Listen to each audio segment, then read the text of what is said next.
Hello and welcome to the Scientology Money Project with your host, Jeffrey Augustine. Today we have on with us Jamie Mustard. Jamie, welcome to the show. Thank you for having me. Yeah, I'm excited. Your new book, Child X. Yes, it's not even out yet. You have an early copy. I was glad to get it, and I'm looking forward to reading it. I skimmed it, but it's Child X, a memoir of slavery, poverty, celebrity, and Scientology. Can you give our audience just a background of you being born into the Sea Org? Yeah, I mean, on the day of my birth, I was born at Westwood Medical Center in a nice part of LA in the 1970s. And on the day of my birth, I was handed over to caretakers in a slum office building near on the outskirts of downtown Los Angeles, about a 3-minute drive from MacArthur Park and the Rampart Police Station, where I was turned over to caretakers in naval uniforms with dozens of other babies. Yeah, and these are Scientology Sea Org members. Yeah, you know, I'm careful. Yeah, they are, and I'm careful of that language only because I feel like if I say the word Sea Org, they're not going to get an image of these kind of disheveled Navy uniforms that are operating for a religious movement in downtown Los Angeles. Yeah, but if I say kind of private Navy, inner Navy, and I want to give people a picture, right? Okay. Yeah. And just because I operate from the Money Project, Crimes, Lies, Legal Matters. Sure. To give our listeners the most sophisticated legal definition, the Scientology organization is a paramilitary unit. Yes. It has ranks, it has a hierarchy, so it serves as an actual religious paramilitary. Yeah, and that's hard for people to conceive. So I'd rather describe it as a religious paramilitary unit than use a word that Mr. Hubbard invented that's very confusing. Agreed. Then we'll call it a religious paramilitary. Yeah, that's perfect. And at another time, you know, what's interesting, jumping ahead, Jamie graduated London School of Economics. And in a future podcast, we're going to discuss it in economic terms, the paramilitary. So I would like that. I'd like that very much. And so Child X is you're telling of growing up in a religious paramilitary that has no value on babies at all. No value on babies or children. I mean, one thing that's very interesting about it is I think when people start to hear the level and type of neglect, it's very exotic. It's a level of neglect that it would be beyond an orphanage, beyond a developing country, beyond. It's a kind of beyond a kind of level of poverty that one would be accustomed to in the United States, almost an animalization. So I think people get confused as to why would someone go out of their way to put babies in an environment like that, or then me as a toddler. I mean, this was a crucible that started on the day of my birth, turned over to this paramilitary organization in a slum on the outskirts of downtown LA that would last the next 20 years, where I would never go to school, or very rarely. I mean, I couldn't write at the age of 19, 20. I could read at a high level from studying the doctrine. I never learned to brush my teeth. For large periods of my childhood, I didn't have underwear. We lived in a kind of slum-like squalor, no air conditioning, 3 bunks high. At the age of 3 years old, we moved to another building. I mean, you know, I'm 3 years old. I'm on the 3rd bunk highest. And there's mice and roaches and disease and filth at a level that is kind of hard to describe. Yeah. And this is not surprising. L. Ron Hubbard said, infamously said, make money, make more money, make others produce so as to make more money. And one of your era, and I'm glad you used the word Child X, and it's beginning to be used as the second gens, people born into it, even third gens born into this paramilitary, are called the lost generation. They're starting to be, as I'm watching coverage of your book, this lost generation. I've kind of coined that term. Yeah, I think. Yeah. That's where I heard it from. Yeah, we talked and met, and I'm glad we're talking about the lost generation. I'm going to do go through a PowerPoint today, which because you've challenged me to ask why hasn't our story been told? Yeah, and then the other thing I would ask you is, I mean, do you want me to explain Child X, or should we do that later? Why did I call the book Child X? Let's go. Let's open there. Then I want to jump into something. Yeah. Okay. So Please, yeah. Listen, the book goes through my family history. And if you read the Amazon description or you read the back of the book, you're going to get a very partial, limited view of the book. Right. Okay.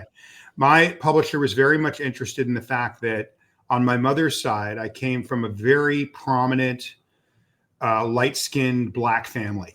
Okay. That from 1865 to 1940, 75 years, accomplished staggering things after slavery. I can trace my ancestors right back to slavery. Okay. And so what's interesting is, we're talking about medical doctors. My grandfather was a Tuskegee Airman. He was a medical doctor in Burma in World War II, flight surgeon. My uncle, Thomas Money, served under Benjamin O. Davis Jr. for 20 years as second in command as a Tuskegee Airman. When my uncle graduated Meharry Medical School, which is a Black medical school outside of Nashville, he was a multi-millionaire in 1940s money. Wow. So my family in 75 years had gone from being slaves to producing generational wealth. So the question remains, with all of that success, how is the grandson born a slave? Yeah, that's question one. Question two, and then I'm done, and we can. I'll turn myself over to you, Jeffrey. Is Child X is really not about that, though. Child X is that's the kind of Amazon view of the book. If you read the book, there's a theme that's probably even more prominent, and that's that there are 4 generations over, more than 4 generations. Let's just say over 40 years, there were children that were raised in the inner core of this religious paramilitary unit that went through similar conditions as me on 4 continents.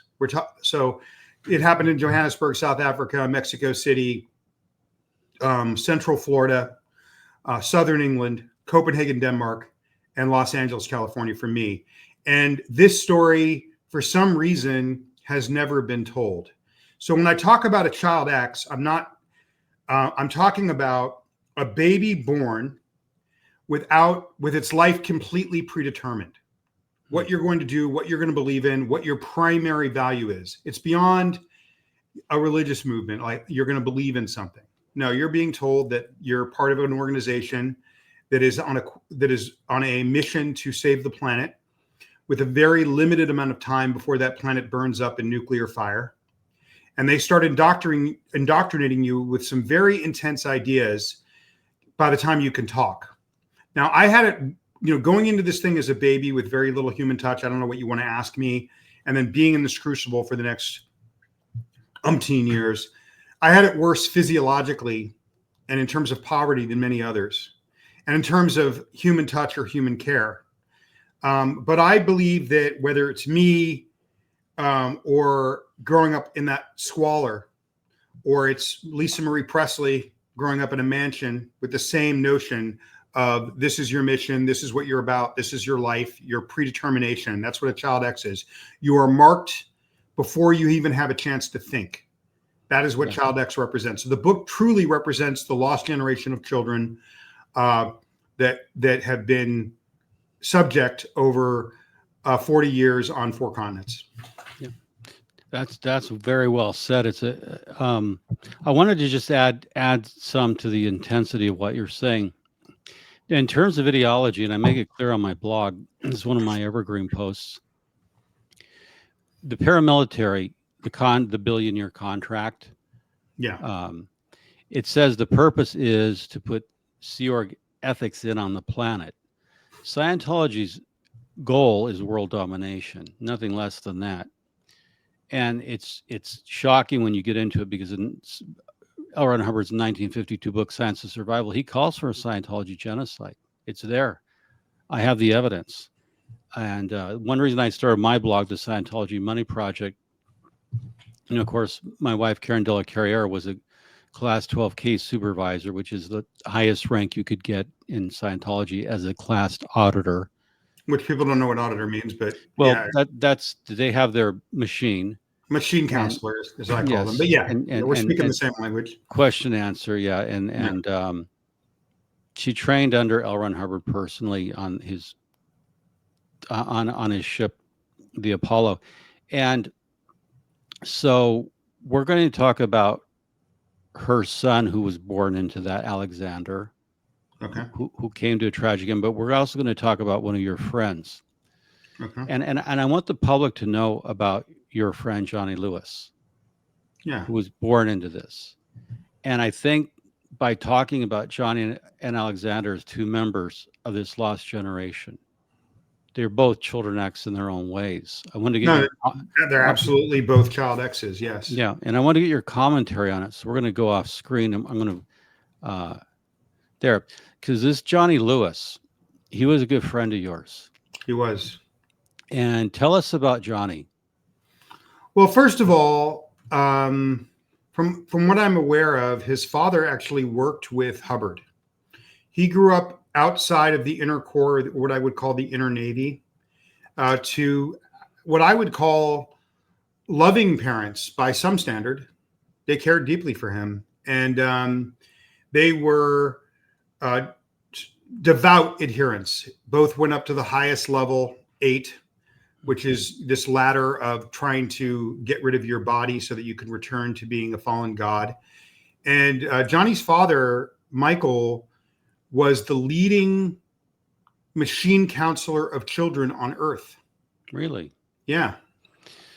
And so Johnny, I saw Johnny from a distance, kind of, he was younger, a lot younger than me. So I saw him kind of growing up at what I would call the Chateau Elise, or the Artist Center on Bronson and Franklin in Los Angeles, which is an old Gothic hotel where artists go to study the doctrine, the courses, and do the counseling. It's kind of set up for artists. Yeah. Oh, so his parents are Michael and Devon Lewis? Yeah, I think I never knew how to pronounce her name. Devania, yeah, I think. Devania, I think. Yeah. Yeah. And she was really jumping ahead. She was a stage mother. And she got her son Johnny into doing commercials as young as 5, I believe, was his first acting gig. Yeah. I don't know much about his acting trajectory. When I used to see him at the Chateau Elise, at the Artist Center, the Celebrity Center, as they call it here. Yeah. I mean, again, I don't like to use the terms. I don't like to call him L. Ron Hubbard. I'll call him Lafayette Ronald Hubbard. I'll call him Ronald. I understand. But, because what people don't understand is even what we called him as kids was dictated to us. Yes. We had 3 names we were allowed to call this guy: L. Ron Hubbard, Ron, and LRH. And it was not like you learned those names and you had a choice to call him that. If you said Ronald, if you said Lafayette, you probably get in trouble for that. Yeah, right? You would. Right. So he wrote policies, doctrine, saying that you had to call him by one of those 3 names. That's interesting because that locks in your thinking. But just I studied Johnny because his story is intertwined with Alexander's, and this is a show that he was on. He played the character of Ricky Howard. Yeah. So let me say this. So this is when this age is probably when I first used to see Johnny around. Okay. He's probably about 15, 16 here. I probably saw him at about 14. One of the things, and again, I could have some of this wrong, but I don't think I do.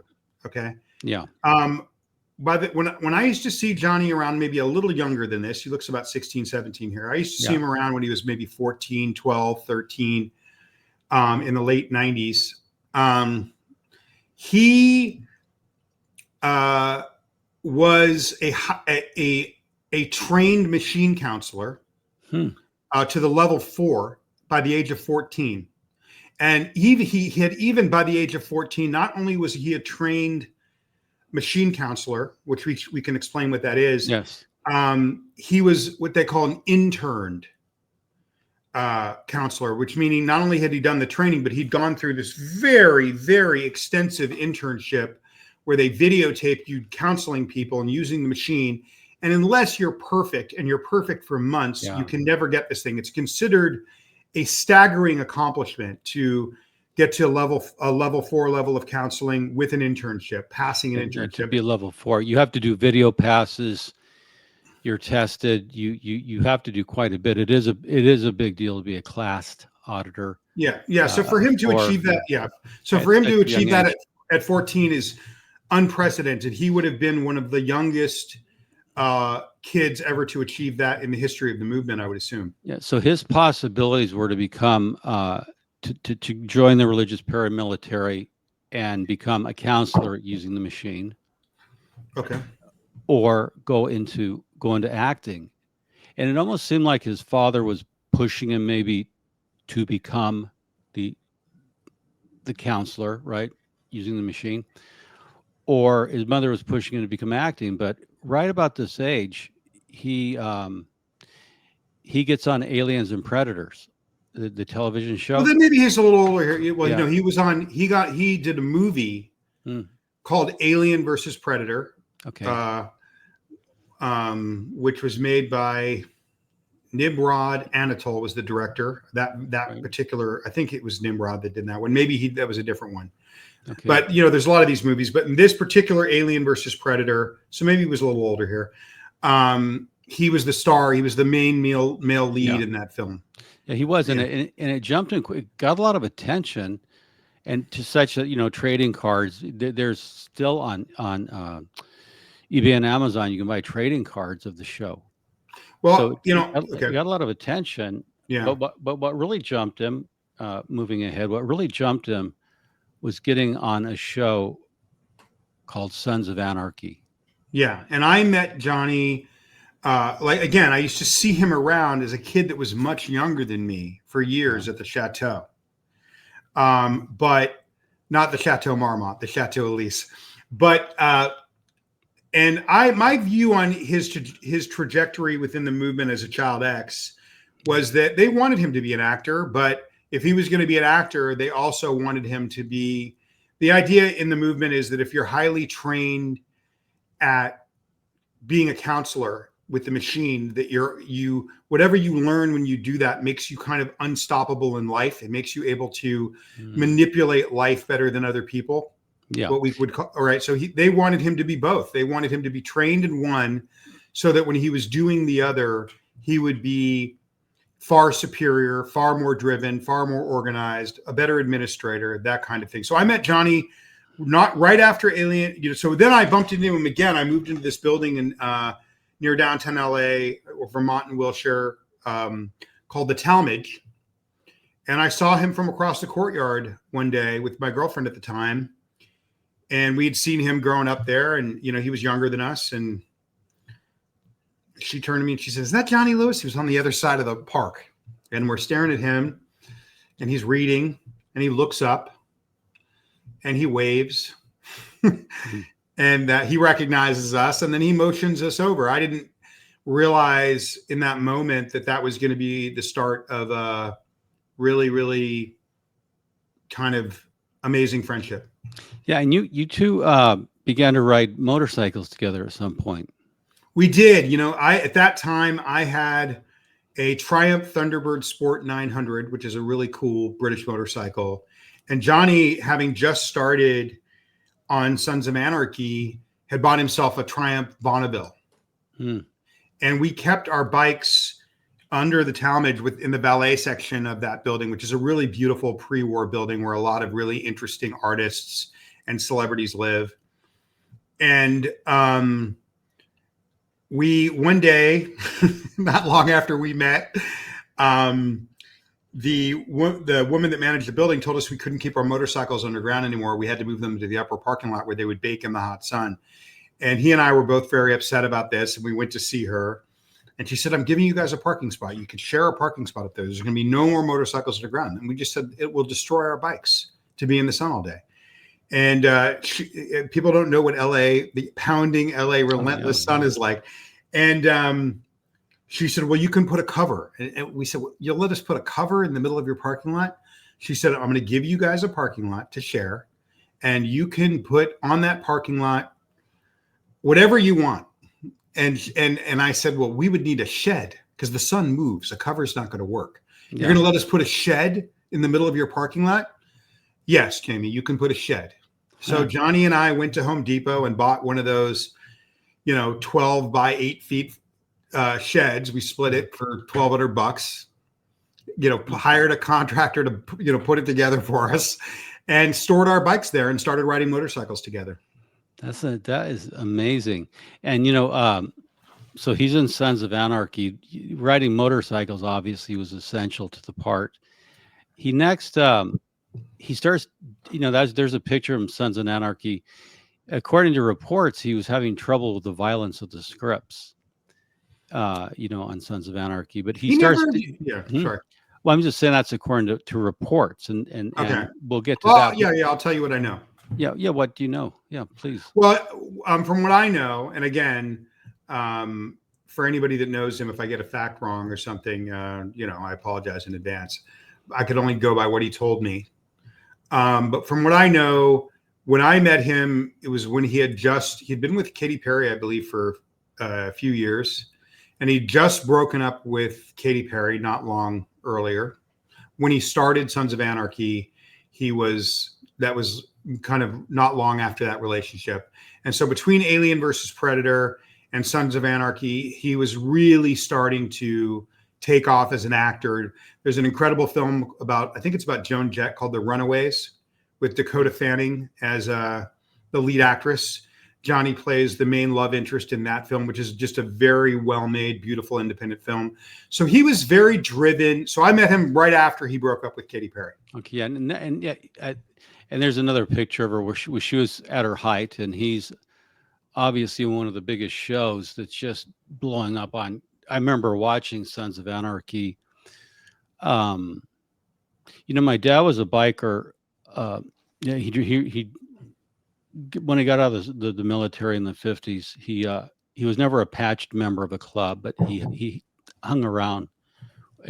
Where I grew up, we had a Hell's Angel chapter early on, so my kind of getting a flavor of that, and guns and a lot of other stuff. A lot of veterans, and of course, Johnny played Halfsack, who had been a veteran, and according to what I read, he wanted out of the show. He didn't like the trajectory of the show. That came later. Okay. When I was on the show, when I was hanging out with him, he was loving the show. In fact, in one of our early conversations, because I had seen the Alien versus Predator movie and I liked it. So I commented to him how much I liked the movie because I like those characters. But he was somebody that was taking himself very seriously as an actor at that time. He booked this movie with Sam Shepard. He booked The Runaways. This was the kind of stuff that he was interested in. He wanted longevity. He was writing a book that took place in Vietnam. So he would go for these long trips by himself to Vietnam. Really? Yeah. And he kept telling me that, this was his mid to late 20s, and he didn't want to be like all of these other actors that he knew that were just making money and having fun and hanging out. That he saw this as a time to be very serious and dedicated, and that by writing this book and by trying to focus on the films that he wanted to do, that he could be taken seriously. And, his view, and he told me that and again, I could have this wrong. I mean, it was a long time ago, but he said that I think on one episode of Sons of Anarchy, he was really liking it when I met him. He said that he made more money or as much money on one episode of Sons of Anarchy than he got paid for the entirety of the Alien versus Predator movie. Wow. So it was also a money issue. And he just didn't like the movie. He thought it was fluff. And he didn't want to be doing fluff. No, but you're both in Scientology now. How is that affecting things? Is it? I mean, we're having some, I was kind of 1 foot in, 1 foot out, in the sense that I was already reading Marty's blog, but I was still kind of going through the motions, right? Like I would go to events. I was trying to have a relationship with my family, trying not to lose my friends, trying to straddle this impossible world of 1 foot in, 1 foot out. I was still heavily indoctrinated, but I was not. I was definitely curious and reading things. I think this idea of him wanting out of his contract eventually, this came after he had an incident where he spilled his bike and got a TBI. Yeah, that's traumatic brain injury. Yeah. Yeah. And I think that's what led to him wanting to get out of his contract. When we used to ride bikes almost every Sunday, and we would go to, say, Newcomb's Ranch up the 2, and we'd sit there for lunch and have a 3-hour conversation. Yeah. And never once did he mention to me, he was elated to be on that show. But again, he was a different kind of guy. He was not social. I remember one time he brought me to go riding with the Sons of Anarchy cast, and we all met at Neptune's. And I remember sitting down with all these guys, and I'm kind of an outsider.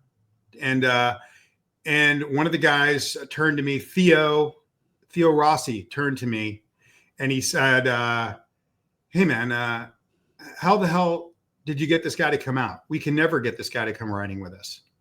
How did you, why, then finally he shows up and he brings you, what did you do to get it? So you have to understand, Johnny was a guy that really had his own, forged his own path, had his own thoughts, had his own ideas of how he wanted to do things, and was incredibly focused. That doesn't mean I don't think he was. I also think he was engaging in extracurricular activities. That's just a feeling.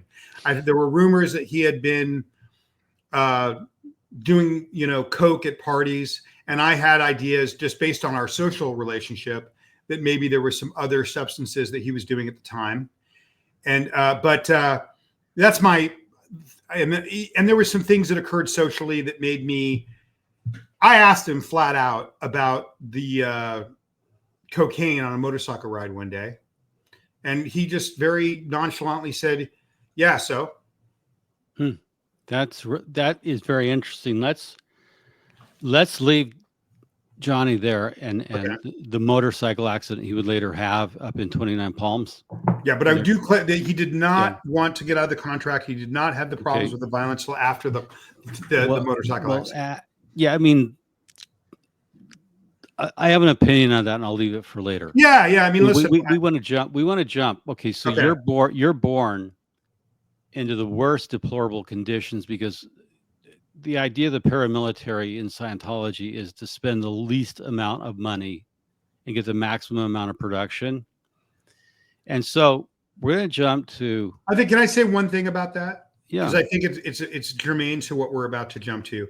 One of the things is I gear up to do press for Child X, and people start to understand the conditions that I grew up in, which were far worse than the conditions at the old hospital, which I know they call Big Blue Building. We called it the complex when we moved into it. But we were in far worse conditions physically before that, in terms of roaches and mice and no air conditioning and no parents and slop and head lice and no underwear and no brushing, like a true animalization. And as I've talked to the media about this lost generation, which is really the reason I wrote the book, it's for the lost generation of kids that who've never been, who even ex-members don't even know about this to this day, that were there because they only think about their place at that time. I wrote it for those people that are not around to speak for themselves, or they're no longer with us, or but also for people. The other purpose of writing it was for just the general public. It's a human book about you. The message for me is it doesn't matter how far gone you are. Right. There is a road back. Where you come from does not have to determine what you become. That's the real humanist message. I mean, it's more sophisticated than that. But one of the things that the media has been saying to me, and then I'll shut up, Jeffrey, and turn it over to you, is they keep asking me, I've never heard of the Lost Children of Scientology. What are you talking about? And that was shocking to me, because there's been the Aftermath show and Going Clear and all this stuff where you see these people talking about their childhoods, but they're random, and they're all 40-year-old people talking about their childhoods. And I don't think people understand the systemic mechanization of this abuse on 4 continents over 40 years. And people go, well, but why would someone go? The thing they keep saying is, why would someone go through that much trouble? What you're describing in terms of the deprivation, Jamie, is almost like they were going out of their way to have you in animalistic or dirty, kind of decrepit, slum-like conditions. They were kind of, why would someone even do that to a child in the United States? What would be the benefit to them? That's the question people ask. Like, why would someone? They keep saying, well, it almost seems like you have to go out of your way to do that. Why would they do that? That doesn't even make any sense. Why would you? What would be the point? And what's your answer? And my answer kind of goes to what you said to start this thread. And I think before we jump into what we're going to do next, I think we need to kind of just resolve this thread. And that is that, which is, you said, make money, more money, right? Is that you have to look at the, until we are old enough at 10, 11, 12 years old to work for them, we're a distraction from our parents that are making money for them. My mother was a machine counselor for my entire childhood. That is one of the biggest revenue makers for all of the Hubbard movement. Okay, so for her to have to take time with her children is her not in the chair making money. Correct. Right, and then secondarily, we're not contributing anything. So yeah, so the way they kind of saw us is almost like livestock.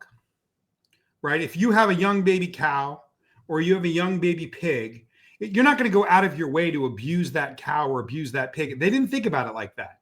They were thinking about it like, okay, this pig, this cow is not going to have value to me for 12 years, 10 to 12 years. Yeah. So I need to put it in the lease, this pig pen or in this field and warehouse it at the lowest cost until it's grown, and then I can slaughter it for value. I can slaughter it for money. When you start to understand it in terms of us being vessels of labor, and at this point just being, as you so eloquently put it one time, useless eaters. Yeah, not my term. Okay, well then the animal. I borrowed it. Okay, well then the animalization becomes very logical. They didn't see us as people. They in the way that we're a 1 trillion-year-old fallen god in a meat body, which is a prison body on a meat planet. We've had 1 trillion lives before. They can warehouse us for 12 years in difficult conditions in order to save the planet. And that was really be able to endure it. Yeah. So that was kind of what my mother would say to me. Your job is to stay here and make the best of it so we could save the planet. That's your role in this. Amazing. Right now. Yeah. And so we're going to jump into another child X. Okay. My wife's son, Alexander Jentzsch, who Alexander was born to Heber Jentzsch, the president of the Church of Scientology International. He still is, if you look at legal filings. Alexander was born to Karen de la Carriere and Heber Jentzsch, who was the president. Karen was a highly classed, auditor. And he's one of, people need to understand that Karen was one of 30 to 50 people that were trained to this rare level that you could only train to on the boat, the Apollo. And there was the majority of these guys, most of them are dying off, but the majority of these guys were trained personally by the commander on the Apollo, Mr. Lafayette Ronald Hubbard on the Apollo. And you have to understand that in the movement, when you hear someone is a level 12 like that, right? Right. You would look at them like a god. It would be like someone introducing you to Yoda. So when I would see at one point when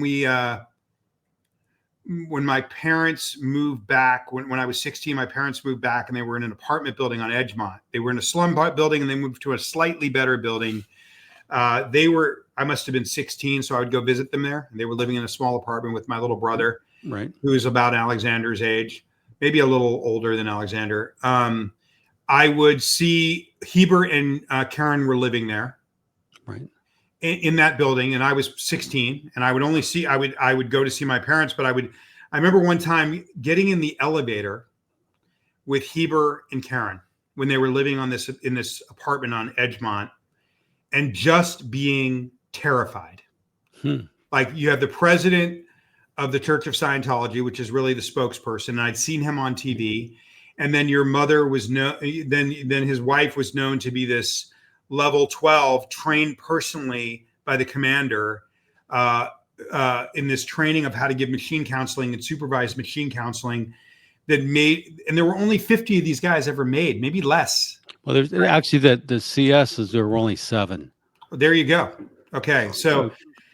So yeah, they were I just remember getting in the elevator with them one time and thinking that they must be looking at me like I was just a piece of shit, like, and just being so intimidated by them because if you knew what they were going through behind the scenes, this came out, what they were actually going through.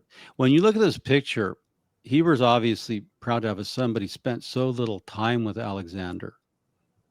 Like you, Alexander was he was on the ranch. I was on the ranch. The ranch came later. He's younger than me. Yeah. Well, he was at Big Oaks out in Saugus. Okay, I wasn't there. And now, do you see? Obviously, Heber's father glad to spend a little bit of time with his son, but this is a big deal. This is a wedding, and is he being used as a prop for PR because this appeared in a Scientology magazine? Do you know what this location is? It looks really familiar to me.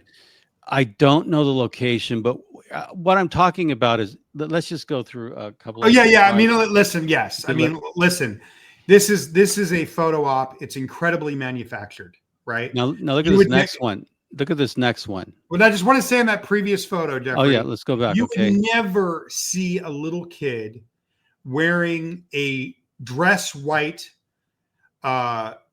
Hubbard paramilitary religious uniform like this, as with a so-called Sea Organization right. uniform, but a religious paramilitary uniform. You would never see a 4-year-old wear a uniform like that. This is a one-off, and it was created. I can guarantee you, it was created for this wedding, for this event, and Heber probably never saw Alexander before that, and then after the wedding, didn't see Alexander after that. And this is a completely manufactured photo trying to create dignity where there is no dignity, where there's complete indignity. What's really going on here is a 4-year-old child that's never seeing his father, and a father that's never seeing his 4-year-old child. That's what's really going on in this photograph. This is a total manufactured image. I can guarantee you Alexander wore that suit one time for this event. Yeah, and something I wanted to add that a lot of people may not know is Heber Jentzsch grew up in a polygamous family, a Mormon polygamous family, an offshoot. And I think he has, his father, Carl, had, I believe, 9 wives, and I think Heber had 36 siblings, and they were units of production. As Karen has shared, his father, on a farm, you have a lot of kids as units of production. He created basically a spark plug on a stick, almost like a cattle prod. So he was used to that. He was used to having limited time with his parents and being a unit of production. That was something he was accustomed to. It was what he knew. Yeah, it was ironic. Now, this next picture, obviously, because his father's the president of the church, his mother's high ranking. This is a picture of him with an OT T-shirt. Were you ever used in you and the rest of the Children X? If you were seen at all, was it just for PR? Or were you ever used? When you see old photographs of us at, there's this building on Fountain Avenue across from their publication building that they used to call the Apollo Training Academy. And if you ever went into that building, which was just a concrete parking lot and then a old out of code, dangerous office building inside with peeling tile and sharp edges and sharp metal sticking out of everywhere. And then behind it was a couple trees with a dirt patch. We played on dirt. It was a dangerous environment. And, Hubbard called it the Apollo Training Academy. So every once in a while, they would do a photo op for us to represent something like the Apollo Training Academy, which was really just an out of code, dangerous slum office building. But when we did those photos, they'd take us to Griffith Park Oh, and I then they see. would put right, and it was all smiles. Yes. Whereas the reality would have been us kind of languishing on a dirt patch without parents, in the heat. So Yeah. very false. Yeah, this was a common thing when they would do these photos. They were not representative of the actual conditions. Yes. Okay. Thanks. Now, shifting gears, and this is part of the story. This is where how the lost generation is used. Heber Jentzsch is over in Spain with a lot of other Scientologists, Mm-hmm. and he was arrested by the Spanish government. Did you know that? No. He was arrested along, I believe, with 111, and I think they kept 12 people, including Heber. The Spanish government arrested Heber, and he had to go to jail. He had to go to jail for some time, and he's in jail, and it's the Spanish government saying that Scientology is not a religion; it's a cult, and they actually want to, they imprison Heber. Okay. And some other top leaders. He's in prison. The story makes international news, and here's something the church does with Child X Alexander Jentzsch. They go from this, and I'm sorry for the poor quality of the next slide, but it's all the best I could do. They go on the news. Richard Haworth, VP, Church of Scientology spokesman, they use Alexander as a prop. This boy's father is being held prisoner in Spain for freedom of religion. So Alexander does not know what's going on. He's being used as a prop. And he's brought in, and to me this shows what this cult will do. They'll drag in children as needed to make a point, because usually you're not seen, not heard, right? You're children X. But Yeah. they bring him in as a prop. This boy's father is being held prisoner, and that's shocking. The other thing they do, this is Chick Corea, the late Chick Corea. Yeah. The jazz legend. It Certainly, looks like Chick's getting married there. He's probably marrying the girl from the Road to Freedom, Gail Morin. yeah, Gail, yeah, and that could have been Chick's wedding, I believe. Yeah. and Gail was not Thaddeus's mom. Yeah, and because Heber presided at that wedding, so I think it was Chick Corea's wedding. Heber was best man at Milton Katsolis's wedding, the acting coach.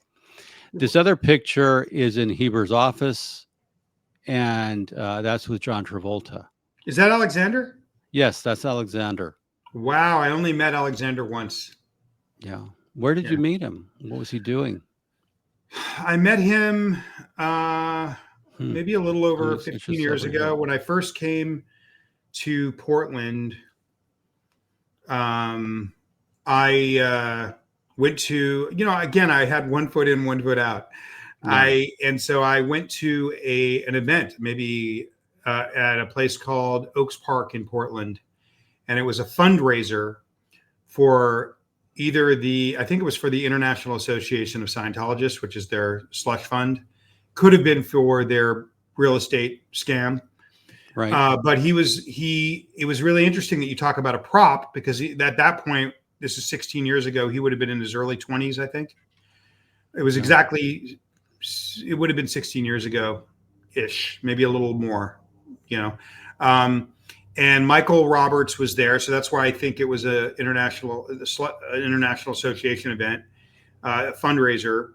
And yeah, people have to understand that in the annals of, if you grow up in the movement, Heber Jentzsch is kind of like a legend. He's like one of the true OG original founding members of this thing, right?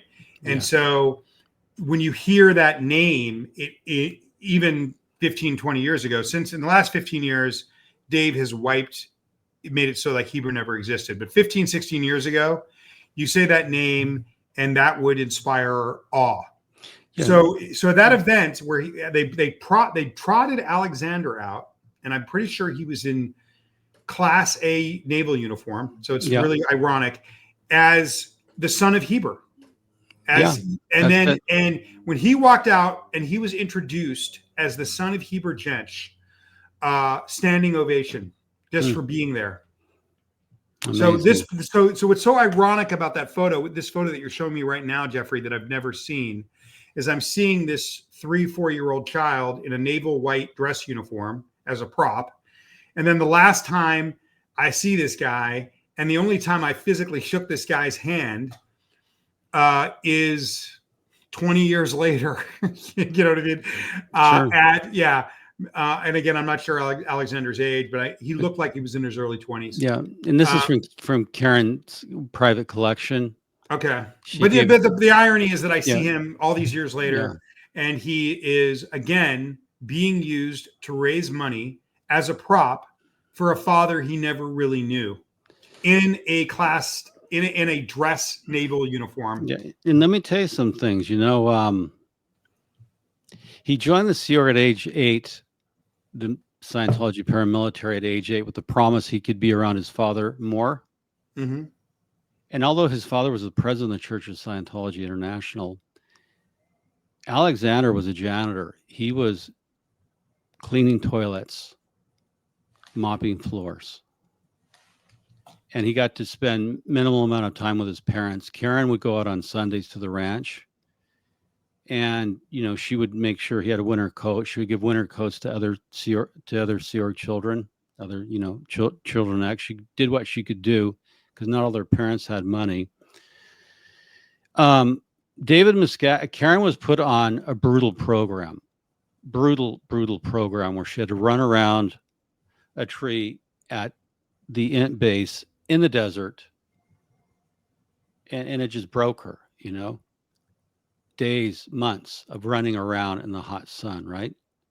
She was punished. The Rehabilitation Project Force. But they called that the running program. But she had to do the running program. They had fancy names for elements of torture. Yeah, and before that, I may be getting my timeline inexact, but David Miscavige ordered Heber and Karen to be divorced. In the paramilitary of Scientology, marriage, you can be ordered by David Miscavige or Hubbard in his day to be divorced. They were ordered divorced.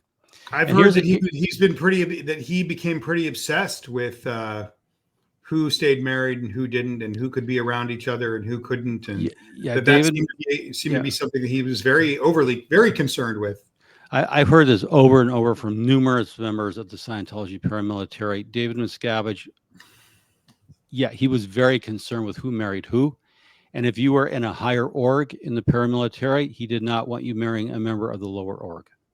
Well, you would think that a level 12, trained by the commander himself, and the president would be an equal level match made in heaven, according to their standards. Well, David Miscavige changes everything, doesn't he? Yeah. Because there's, as I see it, there's Hubbard era Scientologist, and then there's Miscavige era. It changes. Hubbard dies in 86. Yeah, and there's been a recent talk about which was worse, and I have strong points of view on that, obviously, because I lived under both of them. But I'll leave it to you. Yeah, but the point is, what here's something that's not known, and I have Karen and Heber's divorce papers. Sure. They're in Karen's files. I've read them. Sure. Heber Jentzsch was making $50 a week or less. It depended on stats. Mm-hmm. So when they were divorced, part of the divorce papers is Karen graciously did not embarrass Heber and make him pay child support. He couldn't pay child support on $50 a week, and Karen was not going to embarrass him. One thing she did when they got divorced, and that doesn't say a lot, that the president of the Church of Scientology International could not pay child support. Not that he didn't want to. I'm just saying that he couldn't on $50 a week. Well, it's interesting that you say that, because my father, the guy that I thought was my father, my mother used to send me over to get child support from my who I thought was my father when I was 7. And one time he screamed at me that the money was for my brother, not for me. But at that time, I didn't know that he wasn't truly my father. And he was an important executive, John Mustard at Bridge Publication, what they called Pubs back then, but Bridge Publications now, which publishes all of Hubbard's books. And he was the manufacturing secretary, so he was in charge of manufacturing for all of Hubbard's books. So he was very appreciated, had a big office. And he was valued enough that, because my mom did push for child support, that the manufacturer, that the publications institution would come up with extra money out of their financial planning to pay my brother's child support, a couple $100 a month. But for a paramilitary member, that was unprecedented or unheard of. Yeah, it was. So that's even more dramatic to me that you say that, in the sense that the guy on my birth certificate who's not my father, that they didn't tell me. I didn't find that out till I was almost 10. He was valuable enough to his organization that they came up with a couple $100 a month, which is a fortune back then, for child support for my brother. So the fact that he would get that from his organization, and then maybe the most famous member and an influential member at the time, it was going on, Merv Griffin and all the big TV shows, wouldn't get support and get that money for his child, even, which was a pittance anyway, is pretty shocking to me. I've never heard that. Yeah, it's there in the papers. And so Karen routes out after the running program breaks her. David Miscavige wanted to break her. What year is this? Ish. 1990-ish. 1990, okay. I believe. She routes out of the Sea Org. She's divorced from Heber. She's a single mother. She begins to build her art business, and she gets hit with a $90,000 freeloader bill. And come on, no, yeah, no, I believe you. She in the 1980s at Flag, she was delivering the L's, $1,000 an hour in the 1980s. A lot of hours in the chair, right? So she was a huge moneymaker, and so that she routes out.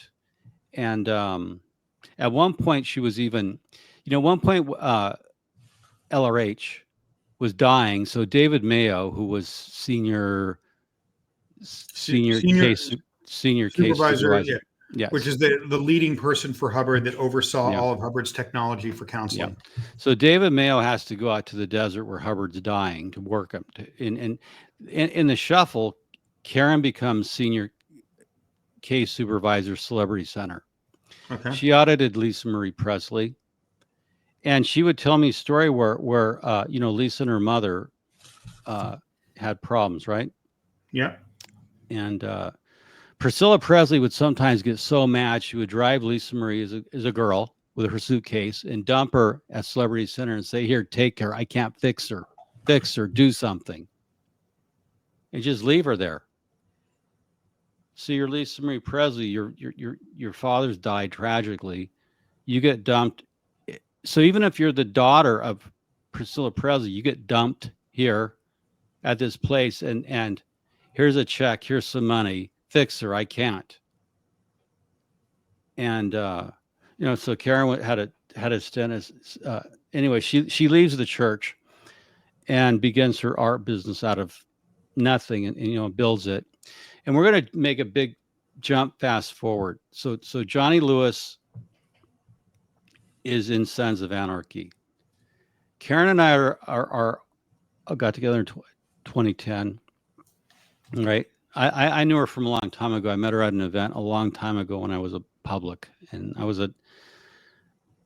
didn't do much in Scientology, but I met her a long time ago before she was married to Heber at an event, and Hubbard made auditors. He said they were the most valuable beings on the planet, right?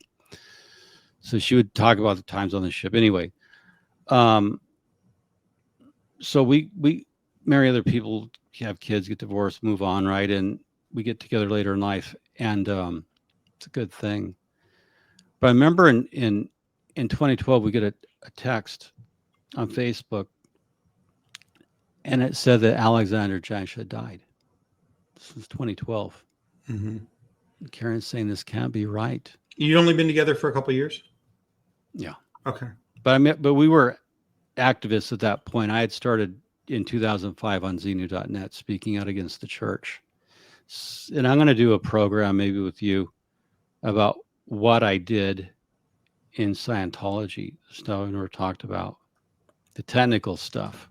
I even argued with Marty Rathbun about it. I knew more than him about certain things as it related to microwave transmissions, fiber optics, telephones, other things like that, right? Yeah, one of the reasons why I was, why we kind of ended up talking is because I've been very impressed by your blog. Oh, thank you. I find it to be forensic and scholarly, and one of the most tremendous resources that's unemotional. It's not an activist blog in the sense that it's coming across with all of this kind of agenda and anger or, sarcastic bias or venom. It's just a simple blog that shows economic facts about Scientology in relation to money. There's not another resource like it. And I find it to be just an incredible piece of analysis. Just it's a living piece of analysis and a living piece of analysis and archive without the emotion connected to it. So I have deep respect for it. And so I think that's really, and it's really unprecedented. There's nothing else like it, right? There's no opinion. Thank you, Jamie. That's very kind of you to say. And that's why we're talking today. And and here's what happens. And this is why I started my blog. So we jump ahead in the story. So Karen and I are at our desk, and we had a text that Alexander is dead. I think this has been about July 5, 2012. And she goes, Karen said, that can't be right. It must be referring to Heber. But we do find out he's dead. And so this child X, this is what we see in the newspapers and on television. Los Angeles Police Department investigating death of President of Scientology's son. Jamie, you have to imagine it. The headlines, son of the Church of Scientology's found dead under mysterious circumstances, LAPD investigating. The church did not have the dignity to call Karen and say, your son has died. We found out through the kindness of a stranger, and I owe him for that. And we're 2 days behind. OSA wouldn't even, the paramilitary, the Office of Special Affairs, in my opinion, are full of most criminally insane people who belong in prison. Well, it's the movement's KGB. They're Stasi. They're horrific. Yeah. And we went down to LAPD to see. One thing the LAPD did is because Karen and I were married, they gave me status as Alexander's stepfather. And I've always considered that and held it as an honor. He was the boy who wanted to have a father. Heber was absent, right? Yeah. And I am a father. So we're in this LAPD interrogation room with two homicide detectives, Karen and I. Yeah. And I know these guys are lying to me, lying to us. The detectives. Yeah. Okay. I asked simple questions. How long had Alexander been dead when his father-in-law called you? They won't tell me. I know through sources that the father, Alexander's father-in-law, he died at his in-laws in Sylmar, right? Mm-hmm. He sat there. He had a history of high fevers. He'd had an auto accident 2 years earlier, and he was taking drugs. They let him sit there with 103, 104 degree fever, didn't bother taking him to urgent care. They're both OTs. I believe OT8s. Which means the people that have the most dedicated adherents that go up the levels, which take years and hundreds of thousands of dollars. Yeah, they wouldn't spend $100 to take him to urgent care. Alexander died of pneumonia compounded by the methadone he'd been prescribed. That's one reason I started my blog, and it's the only reason, is dedicated to dismantling this cult so it couldn't kill someone else. But let's get on with that. The pain, but what made it worse is the church and Alexander's in-laws, the Evans in Sylmar, wouldn't let Karen see her son's dead body and kiss him goodbye. That doesn't surprise me. It was so sadistic. I think that to people that might be watching this that have not had any sort of familiarity with the movement, they would find that shocking. In the context of my childhood being delivered over to this paramilitary as a baby, it's totally appropriate. I mean, you have to understand they're looking at things in terms of a context of trillions and billions of years. And one lifetime on this mission to save the earth before it destroys itself is not very relevant. I remember I went to a Christian church one time with somebody when I was 12 years old, and I was sitting in the pews and they were talking, and it was just a lot of talk. It's the first time I'd ever been to church, and they were talking about the afterlife and heaven, and just, what you would have to sacrifice and what you would have to do. Like that place of getting into heaven was so far more important than what you were experiencing now in your life. And if you could focus on that, no matter what you experience now, would be okay. And I remember watching that and thinking at 12, going, this is ridiculous.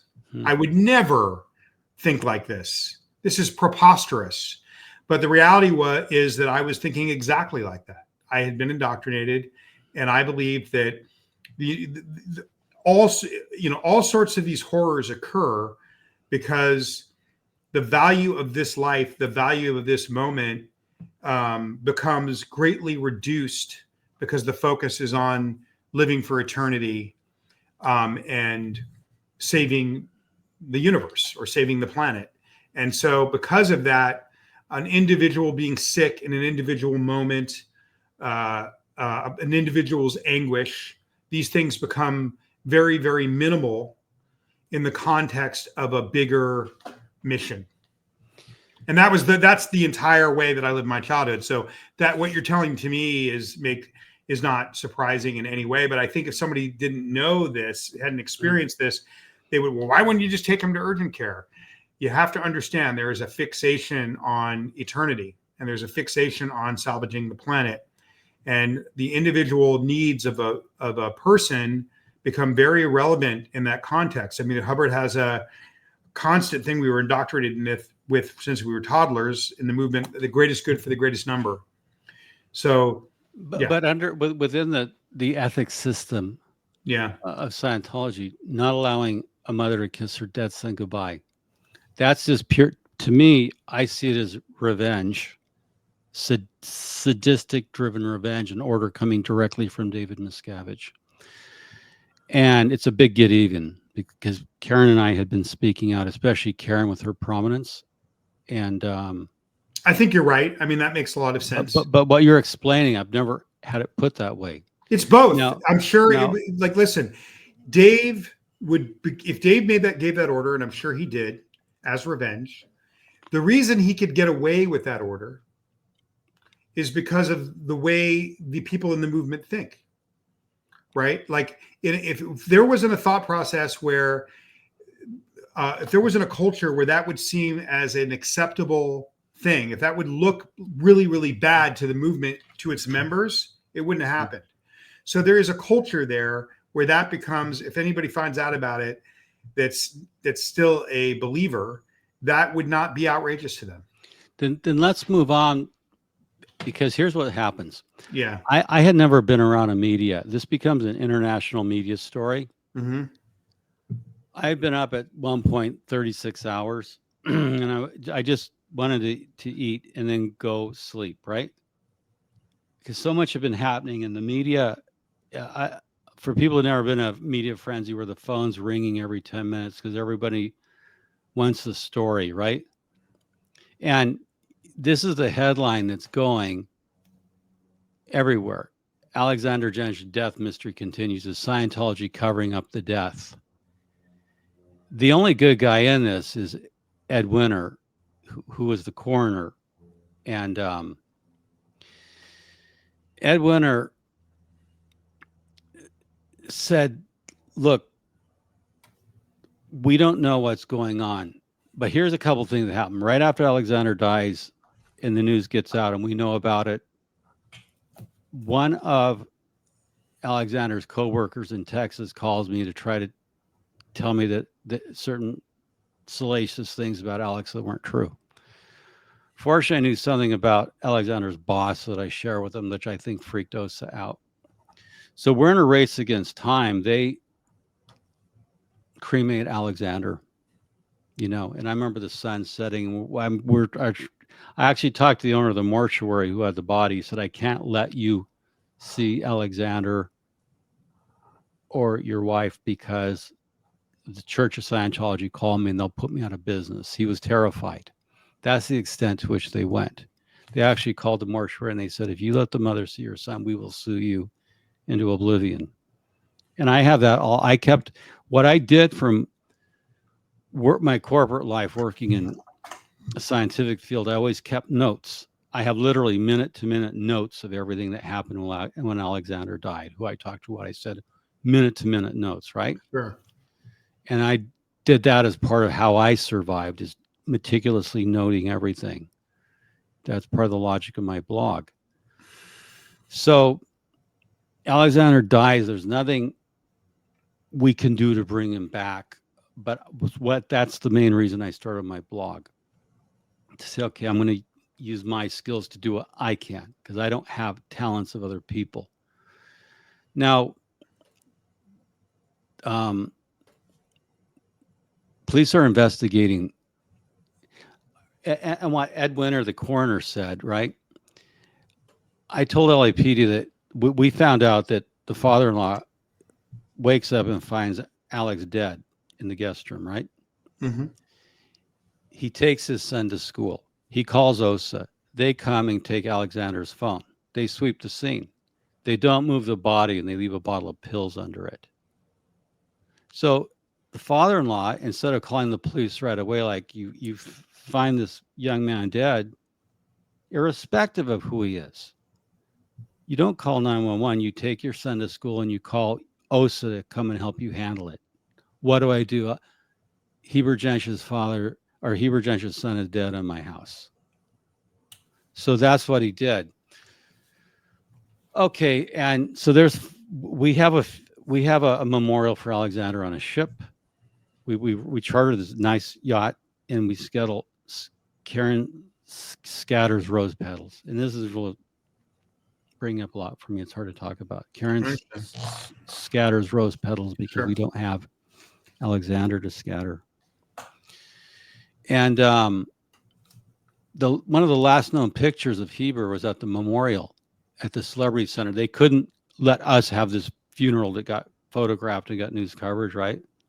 Which we didn't ask for. They just, So this is one of the last known pictures of Heber with Stan.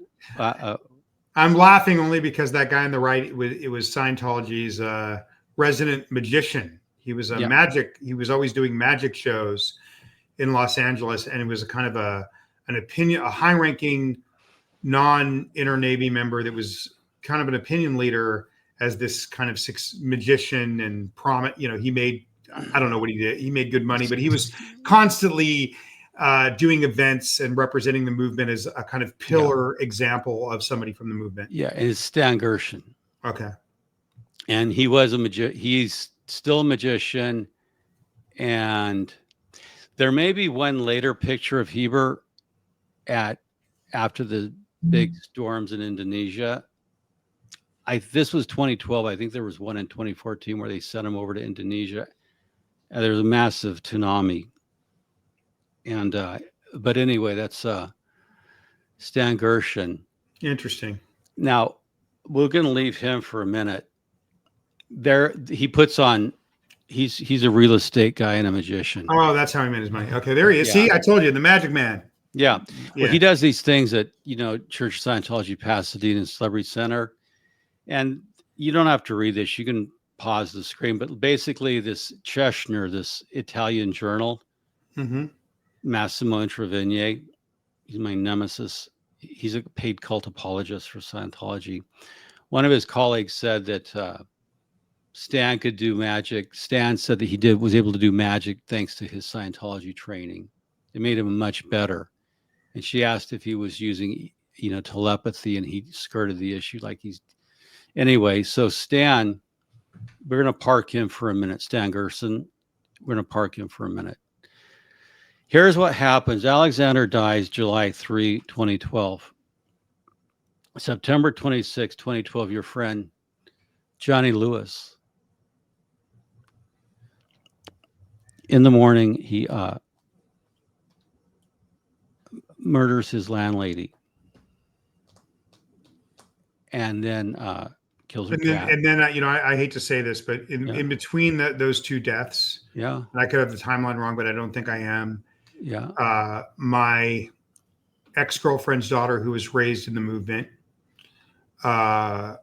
was murdered while her mother was on staff at the organization in Nashville. Oh my God. At I don't know, 19 years old. She's a member of Scientology. Well, no, I mean, it was really crazy. I don't want to say her name because out of honor to her and honor to her daughter. But she was a 16-year-old girl. There was a guy that was running around LA impregnating. He was in his early 20s and he was getting these young 14-year-old. But he was a member of the church. Yeah, and he was getting these young. He impregnated maybe 3 of these girls. And my ex-girlfriend's daughter was one of them. I think Michael Silverman's daughter was one of them. And all of these girls have not had a great fate. And the church, and I will say this, why it's relevant to this story is this guy did this and the quote church or movement did nothing. If anything, it was not reported to the authorities. It was covered up, even though this guy was doing this and it was several girls and they got pregnant because you don't go to the police. So that was a brutal couple of months for me because I was close to that girl. She was murdered. And then so Johnny and her, 6 weeks apart was pretty crazy. Since we're bookending this, so to speak, sure. At the same time, Alexander dies. Johnny Lewis murders his landlady, which we're going to get to. Sure. Danny Masterson is drugging and raping women. It's being reported to the church. They're doing nothing. They're making the women. Well, the timeline would have been 10 years. I mean, Danny was drugging and raping these women in early 2000s, 2002. Yeah, but it's still continuing. They're not doing anything. Well, what I'll say is this. In 2012, they were actively covering it up. Okay. These girls were coming forward and trying to get justice, and they were being aggressively harassed, right, and brutally quieted and silenced. Yeah, the Jane Does by the movement. They were being silenced, and this was being covered up aggressively at that time. Yes. So Alexander dies. Yeah. Your friend is murdered. They're covering up Danny Masterson's rapes. This other guy's impregnating women. Okay, so this is again September 26, 2012. Johnny Lewis, who had his motorcycle accident, and he's been in and out of jail. He had to go to jail for assault. He hit somebody in the head with a bottle. He got arrested for assault with a deadly weapon felony in February 2012. Spent some time in jail. He had some assaults, but this shocks the entire world. He was a Scientologist on his way up. One morning, for reasons unknown, he talks to the neighbor, introduces himself to the neighbor. This is a home in Los Feliz that Catherine Davis rented out to artists. He had lived there before. It's right near 10 minutes. People have to understand that this woman was a very beloved woman in Hollywood. This was a retreat in the middle of Los Feliz, and often actors with money, when they just needed to chill out or need a break or whatever, or work on a writing project, they would go and stay at this place. So this woman, so a lot of celebrities moved through there, and this woman was the kind of proprietor and was beloved by a lot of well-known Hollywood celebrities. Yeah, and I'm glad you said that, because she was, and I have a picture of her. But you see that what happened is this came out, and I'm shocked, and that's the house. We're not sure of the events, but Johnny pretty brutally murdered Catherine Davis, and then also and dismembered her cat by tearing its head off. And the police, this is a trigger warning, so just don't listen to this part if you're triggered. The police do find a claw hammer in her bedroom. Okay, that's all I'll say. Blood covered claw hammer. Now Johnny either fell or jumped, probably fell off the building onto the driveway. Well, people kind of heard what was going on, and they came to kind of see what was happening, and then they kind of gave chase, and most people think that he fell to his death. Yeah. And so there's Catherine, and the cat. Oh my God. Yeah, that's the cat. Yeah, what had happened, according to reports, and the neighbor, Johnny Lewis introduced himself earlier, right in this time frame. He introduced his neighbor. He introduces himself to Dan Blackburn, who had worked for NBC, saying, "Hi, I'm John Lewis. I'm your neighbor." And then Mr. Blackburn had a painter on the premises, and Johnny goes off on the painter and attacks him and slugs Mr. Blackburn, who slugs him back, and Johnny's over the fence. And so they're giving pursuit. You can read about it. I'll put the links up on the show notes. And then in the commotion, Johnny, who probably had already unalived his landlady, goes off the roof, and it's over with. And it's pretty brutal. And I mean, this is what's happening within Scientology. And the first thing, a couple things that happen, the church immediately starts taking Johnny Lewis off all of the Scientology websites. He had spoken out for Narconon, and they had pictures of him, so they start removing him right away. Yeah, he'd been in Scientology promotional campaigns and magazines since he was a little kid. Yes, he had, and they start removing them, and to just they make him a non-person, right? Because in fact, here's one of the pictures. See this? And this was covered by Radar, I believe. There's a picture of Johnny Lewis at Narconon. And I believe Hollywood Reporter, Radar, everyone was covering that they made him a non-person as if he had never existed. And I could probably give some context to this thing. Please do. Yeah. Please do. There was one motorcycle ride in 2009 where we rode up to Newcomb's Ranch. When we would frequent it, that was kind of our favorite spot. Now, where is that located again, please? It's 50 miles up the 2, outside of you go up the 2 between Pasadena and La Cañada or Montrose. Okay, so up in the foothills. Yeah, it's about 50 miles up in the middle of nowhere. There's a kind of biker hangout, and you get burgers and fries. So, when you ride up there, 50 miles is a lot through the forest in LA. So we would, we'd sit up there for a long time and have conversations. And there was a conversation, and that's what and I was talking to him. I mean, it was in one of those conversations that I asked him about. I heard about him doing drugs, and I said, "Hey, is that true?" And so we would have these kind of, the kind of conversations you have when you're in the middle of nowhere after a long ride. And I think I had asked him if he was still part of it. Are you still in this? If you were this kind of trained counselor at a very young age, and then you decided to experiment with drugs. And he didn't really answer the question directly. He said, "I'm going to tell you a story." And he basically told me a story that some friends of his, and again, this is what he told me. So and it's a long time ago. So if I get something imperfect, and you know him, forgive me.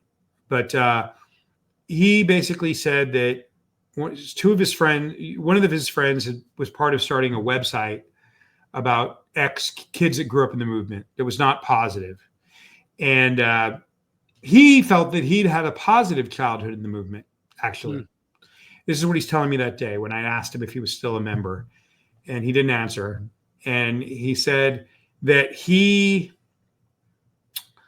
was a very gentle guy. So his death and the fact that he murdered someone and hurt this cat, it was shocking to me because his demeanor was gentle.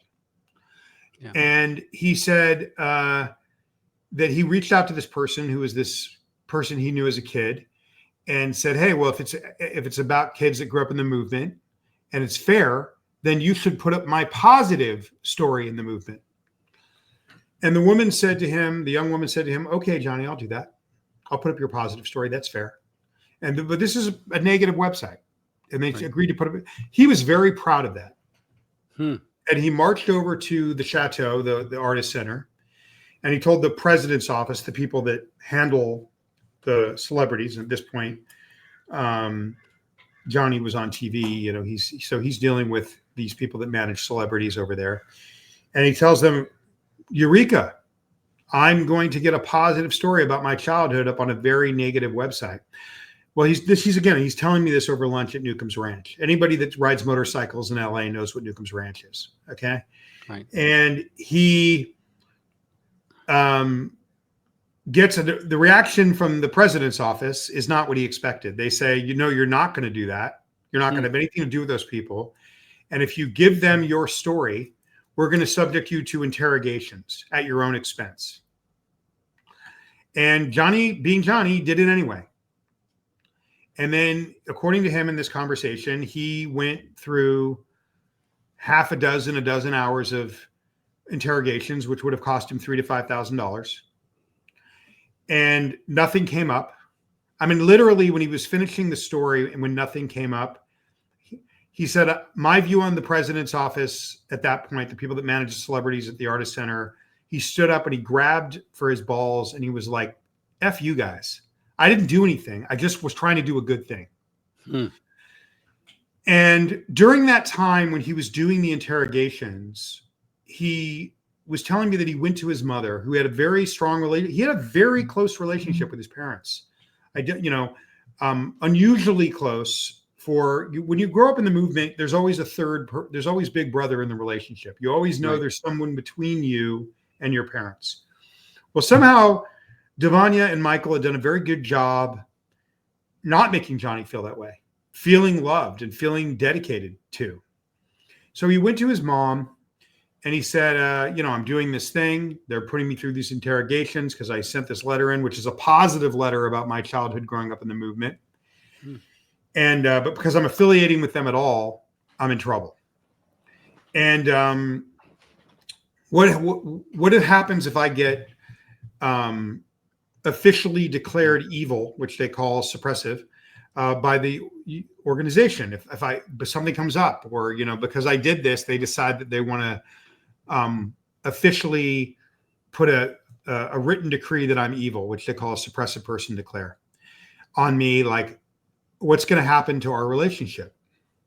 And according to Johnny, she said that nothing would come between me and my son. And then he repeated, because she's one of the highest ranking members in LA. Yeah. And she said, he said, but what if I was declared evil, mother, and shunned? And she said, nothing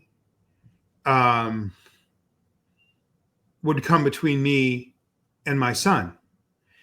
And he's telling me this story, and it was pretty much the only time I ever saw him angry.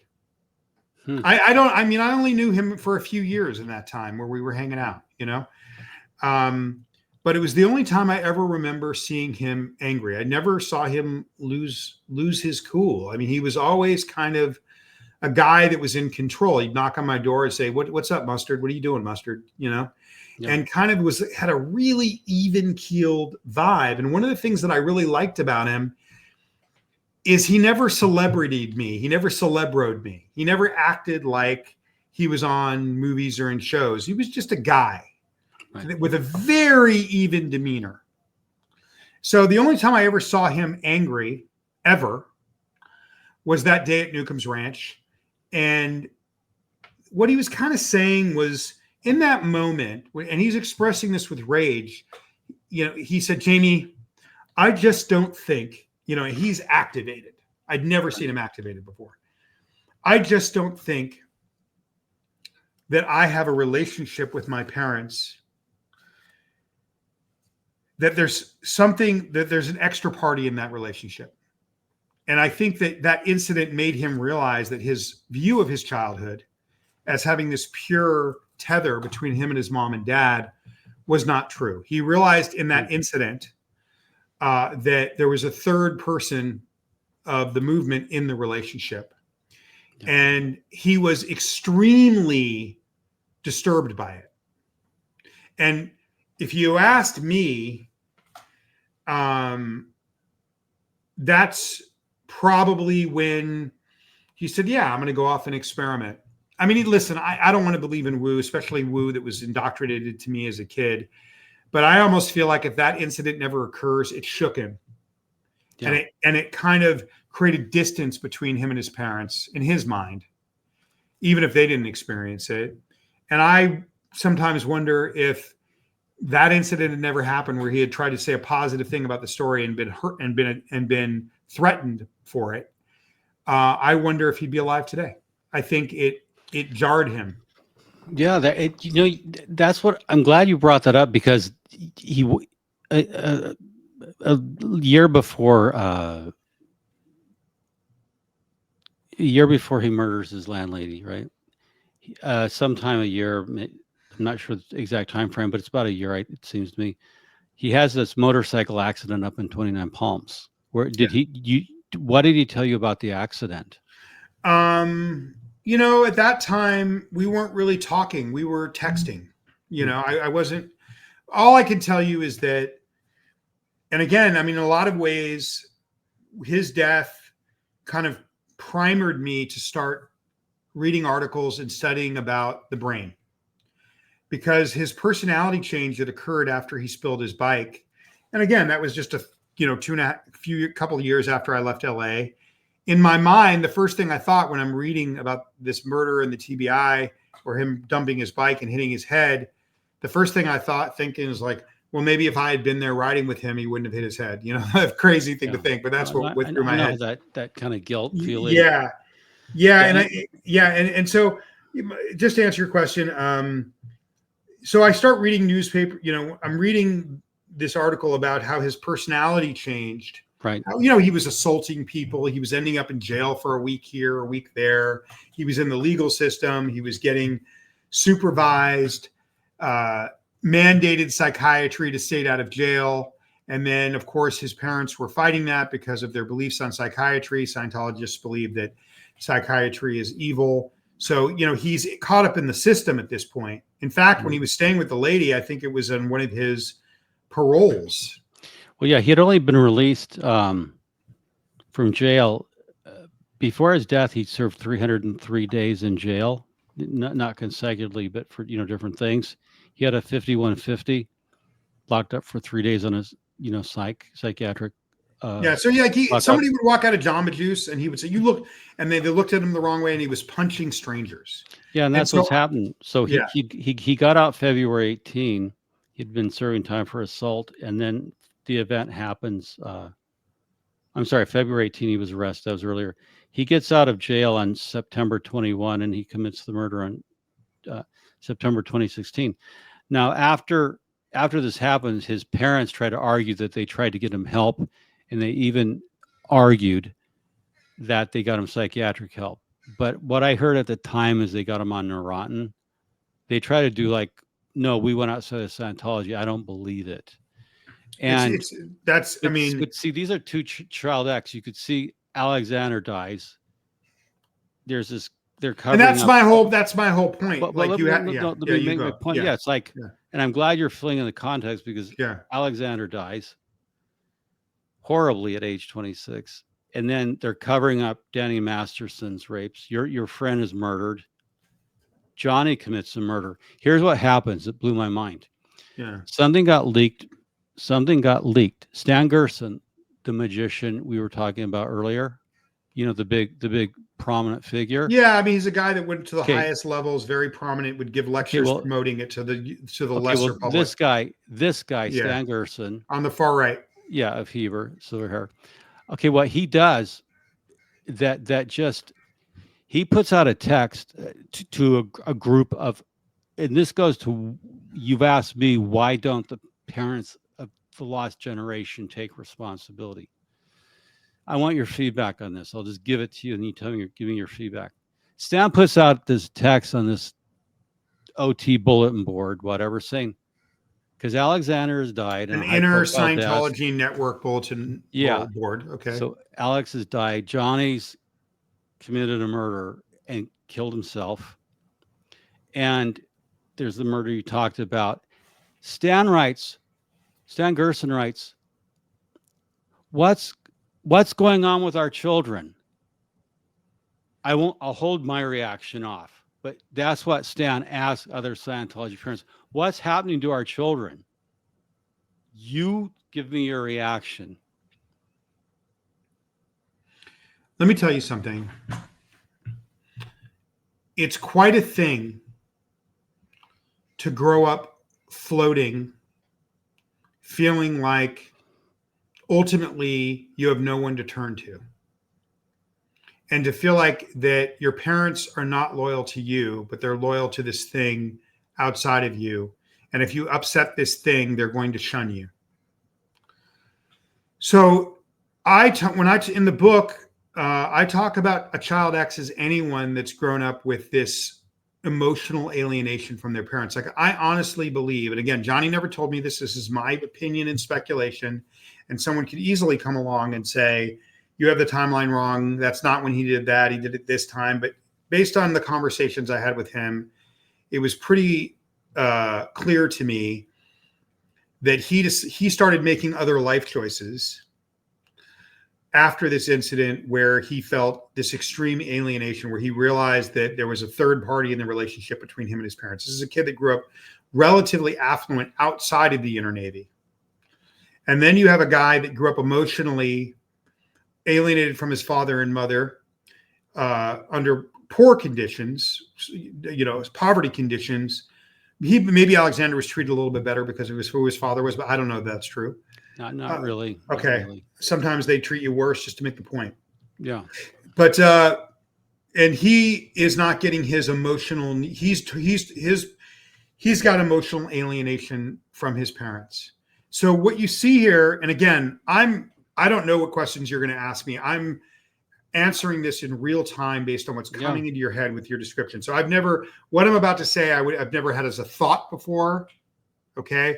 Or did I in any way kind of prepare, but I'm kind of realizing it in real time as we're talking. What these two, we did zero preparation. Yeah. What these two situations have in common, both lovely boys.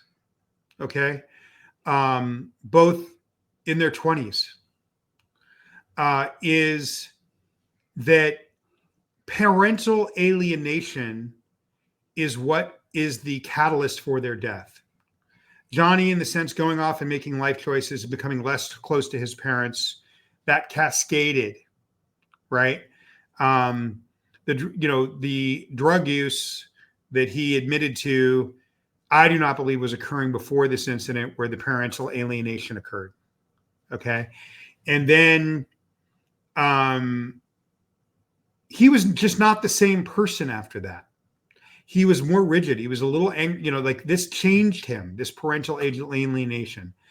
And then you have, if Alexander had a relationship with his mother and he was sick, she would have seen that he got to the hospital because there was it was infrequent, and she would see him infrequently.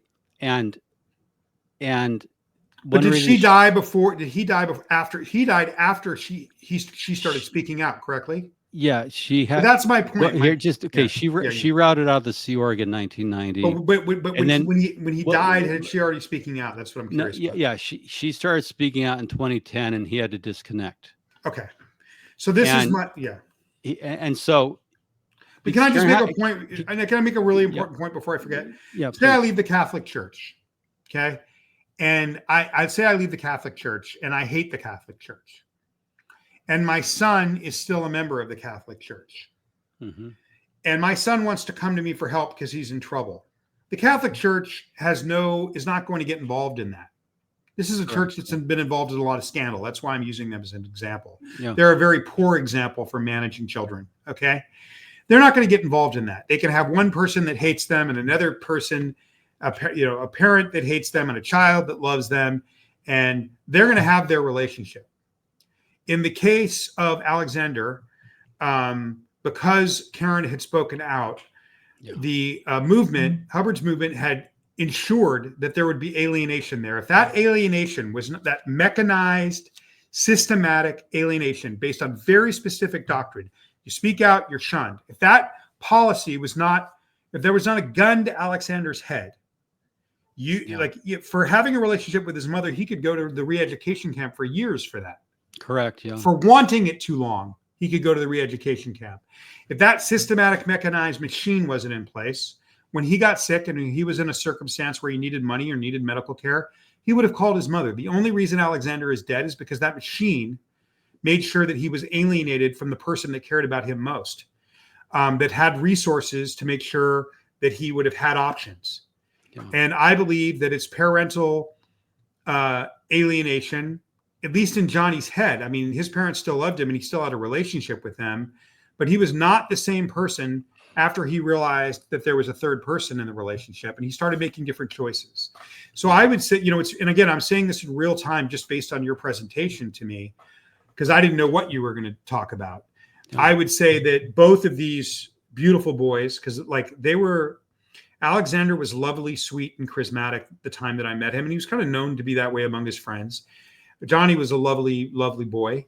Okay. These sweet boys, without this machined, mechanized, systematic parental alienation built into their lives, they're both alive today, as far as I'm concerned. Yeah, agreed, and thank you for that, because it's sometimes it's hard to get distance, but the question to go back to is Stan Gerson putting out a text saying, "What's happening to our children?" Well, I'd like to respond to that. Yeah, that's what I'd like you. Please respond to that. You have to understand, whether you're growing up in the inner paramilitary unit, that's like the inner clergy of the group. I hate calling them a clergy. It wasn't a religious experience for me. Okay.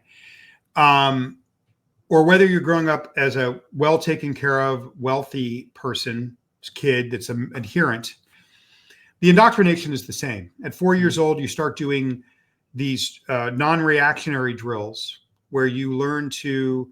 When I was a kid, they changed it and made it easier. But when I was a kid, if you blink, you weren't allowed to blink staring at someone for 2 hours. Right. That's very the hard way. Yeah. Yeah, that's it was very painful. So you were already learning to deny the body. And then you would do drills where people would antagonize you all the time and you had to not react. And you're being told that you're doing these drills so that when something bad happens in life, you keep your cool. The problem with those drills, and again, you're receiving these drills in the inner Navy and the poverty like me, or if you're Johnny, outside, or Elizabeth Gale, who came from a wealthy family outside. You're doing these drills at 4 or 5 years old. The problem with those drills where you're practicing not reacting is it doesn't just cut off your non-reaction when someone's trying to rattle you with something bad. Anything that rattles you, you're being groomed and taught to have a non-reaction, stoic, no emotional reaction. You cut off you don't listen to your nervous system, like seeing a child in pain or being abused or neglected. You're being groomed to not listen to your nervous system and practice not being rattled. So it doesn't just cut off your ability to not be rattled when something negative is happening to you, like an attack, but it cuts off your ability to be rattled when you see the harm of a child It systematically cuts off your empathy. The other thing that you have to think about is when you're doing the counseling, many of the times you want to leave, but you're not allowed to leave any sort of machine counseling where they use the machine to kind of guide them to get to your old thoughts, to relive them, like Freud's abreaction therapy, or in certain ways it's similar to EMDR, which is evidence-backed. So there's something to it. But what's different here is if you want to stop, you can't stop until this needle floats. So when you go through these sessions, you're going through long periods where you don't want to be there before you get this needle that says it's okay to leave, that you're feeling good. You get a dopamine hit. It's another form of conditioning you to deny the body. And then also one of the first things, and this I'll end here and you can give me your reaction. One of the two first things you do, the first two things you do on the bottom of this ladder that takes you back to being a god again are what's called the non-reactionary drills. I'm changing that, where you practice non-reaction with people trying to rattle you. This is a crude example. Sure. Okay. That's what the first thing you do is that exercise, which is systematically removing your empathy. The next thing you do is a series of processes called the objectives.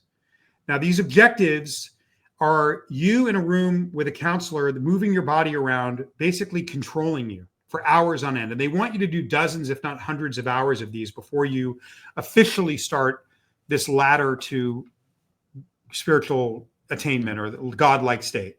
So you do this thing called the non-reactionary drills, and then this thing where you basically practice being controlled for dozens, likely hundreds, often hundreds of hours, 100 hours. And what they're telling you is that by practicing being controlled and getting what they would call flat, being okay with being controlled, then you will then be able to go out and control others better. If you're willing to be controlled and you don't have a problem with control, then you can also exert better control. So they're telling you that they're giving you an ability.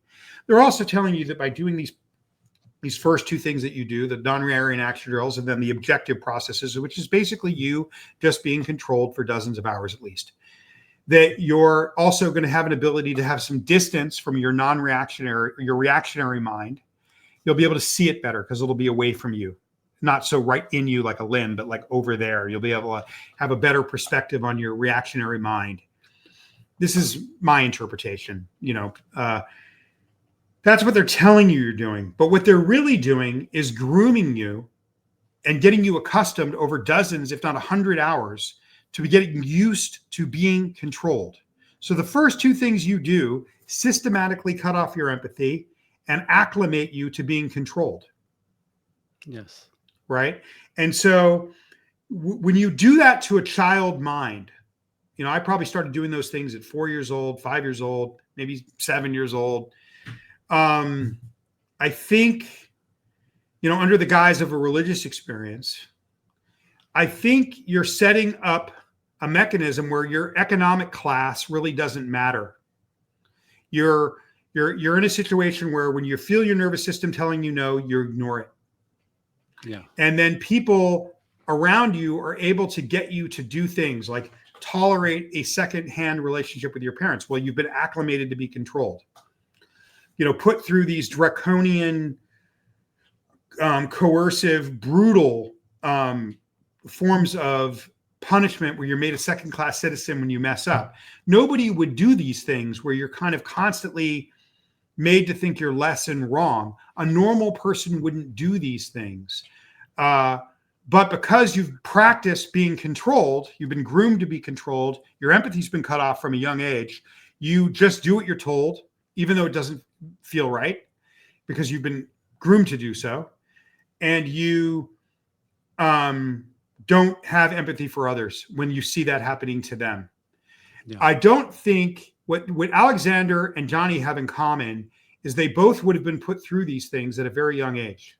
Right. And if they weren't put through both of those processes, which are the first things you do in Hubbard's movement to move you up, I don't believe they would be in a mental space where either of those things would have happened. Right. I think that those that training, one being a middle class kid or maybe even an upper middle class kid, in Johnny's case, and then one being an inner Navy kid, a paramilitary kid in the inner Corps that run the whole thing.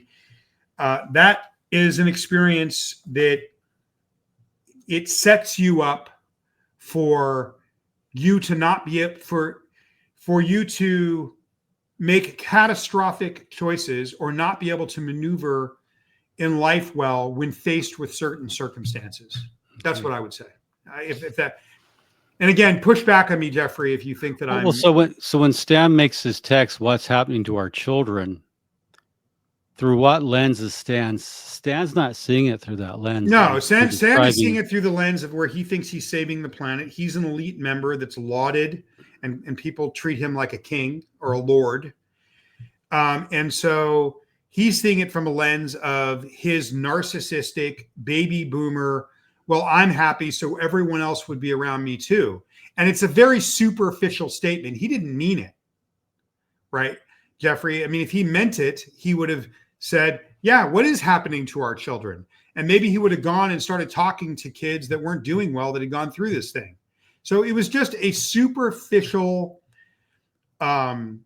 impetuous, capricious, shallow, vapid remark to imitate care and empathy, which I can guarantee you had been long wrung out of Stan Gerson. And again, he would take homage to this. He would not agree, or not homage, umbrage. Is that the word? Yeah, he would not agree that he does not have empathy. But he would see empathy as, what are you talking about? I'm dedicating my life to salvaging Earth, and I've sacrificed not having maybe a deeper relationship with his kids. I mean, I knew one of his sons, and his son had a good relationship with his father and had a positive relationship with his father, as did Johnny of Michael and Devanya. Okay. Yeah. And, so, you know, he's looking at this from the point of view of, we're salvaging the planet. Maybe my kid took a few hits to do that, but we've got this incredible movement, and we're part of this incredible club that gets to salvage the planet.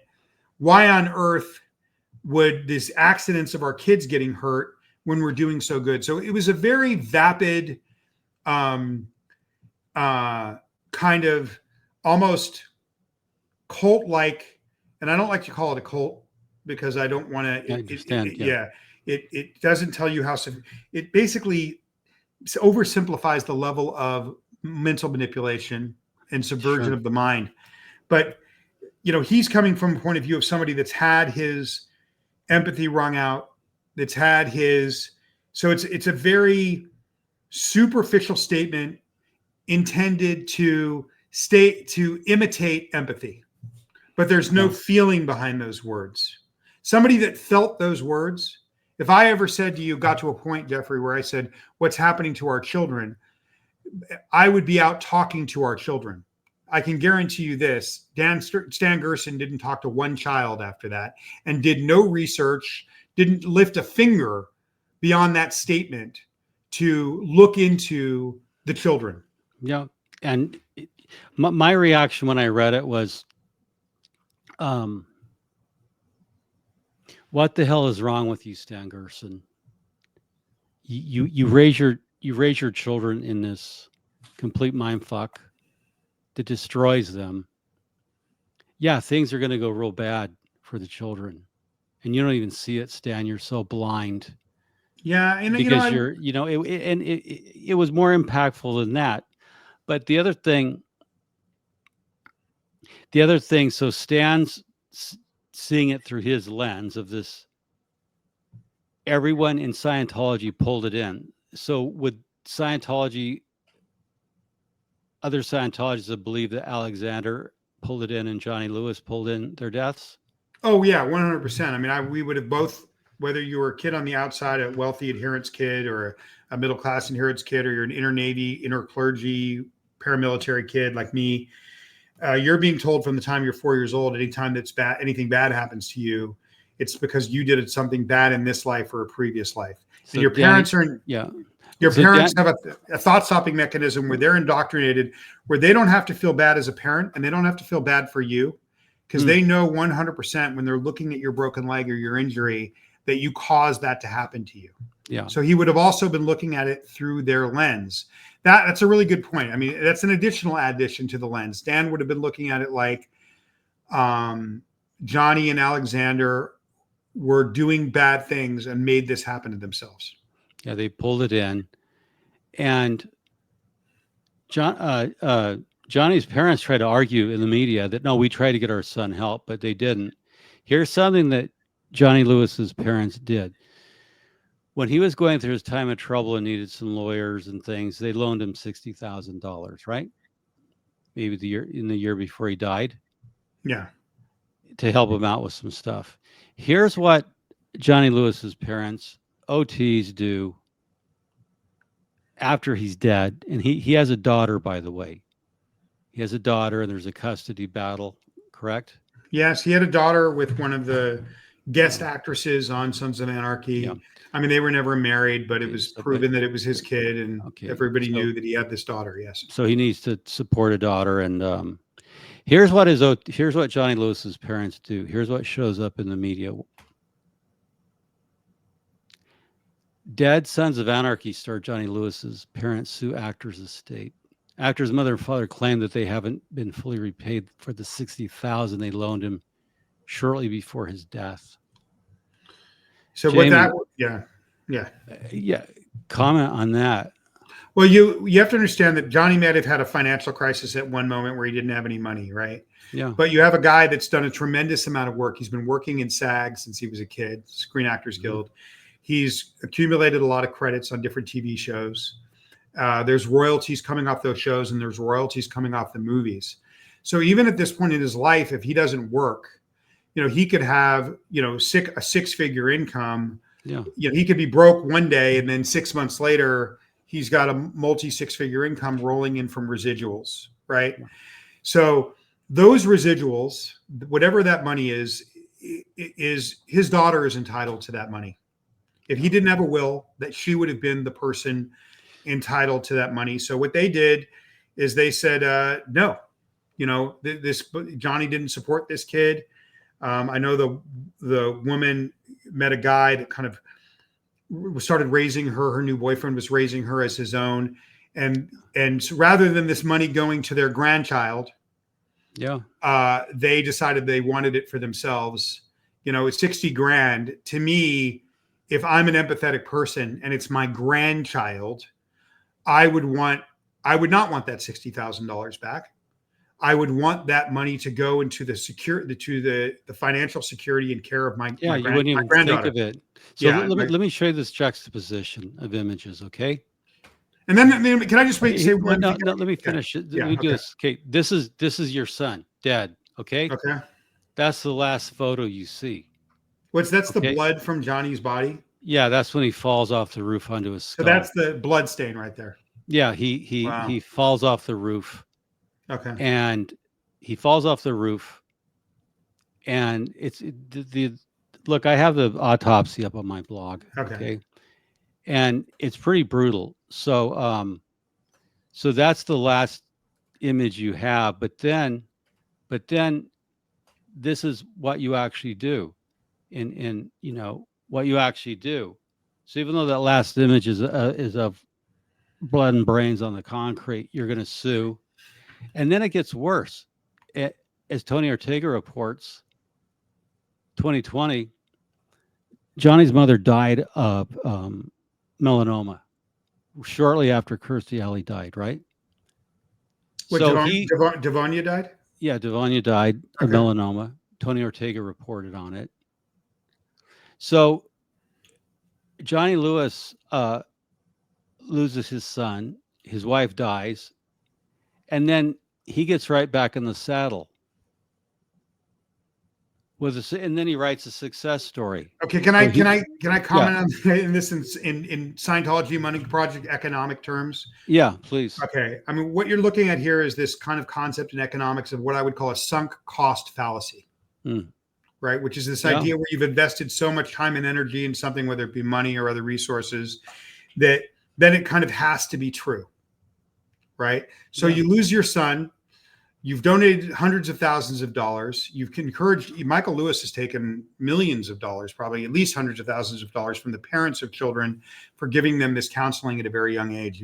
You've invested so much that your only thing you can do, especially after losing your son and then your wife, is to double down. If you were to look at the fact that you made a bad choice and maybe this stuff was bullshit, you would probably implode. You would spontaneously combust. Yeah. So his only option was to go deeper in, right? Also you have Devanya, who went all the way to level 8, which would mean that it would be impossible for her to get sick. It would be impossible for her to get cancer. So he has invested between the two of them, probably at least $1 million into this movement. And he loses his wife and his son. He's made sure his son trains at this thing at a young age. He had to pay for that, to the tunes of tens of thousands of dollars for Johnny's training as a counselor.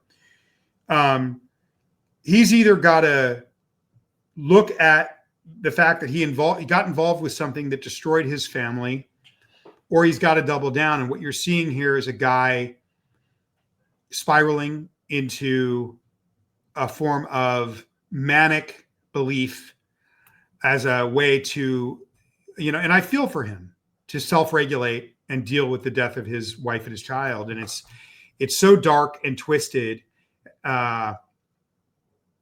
It's hard to even look at that picture, I got to tell you. Yeah, it is. And to read it, that he writes, I had thought I would never be happy, really happy again. Now it's difficult to imagine being happier than I am right now. And I wanted to and I'd like to comment on that statement you just made. Yeah. I just don't think when you lose your son that way, you're ever meant to be. That's not a wound that's meant to close. It's okay. It never heals. Yeah. This idea that you could go talk to a counselor or do some magic process of Hubbard and then you're happy again. This is somebody that is. I mean, look at that. Yeah, he looks like he swallowed a canary. He's like, I'm so happy. That doesn't look happy to me. But again, I met Michael once, and he was very nice to me, very charismatic, and I liked him. Okay, that was before I became friends with Johnny. I probably met Michael back in 2004 when I met him. And that was the only time I met him.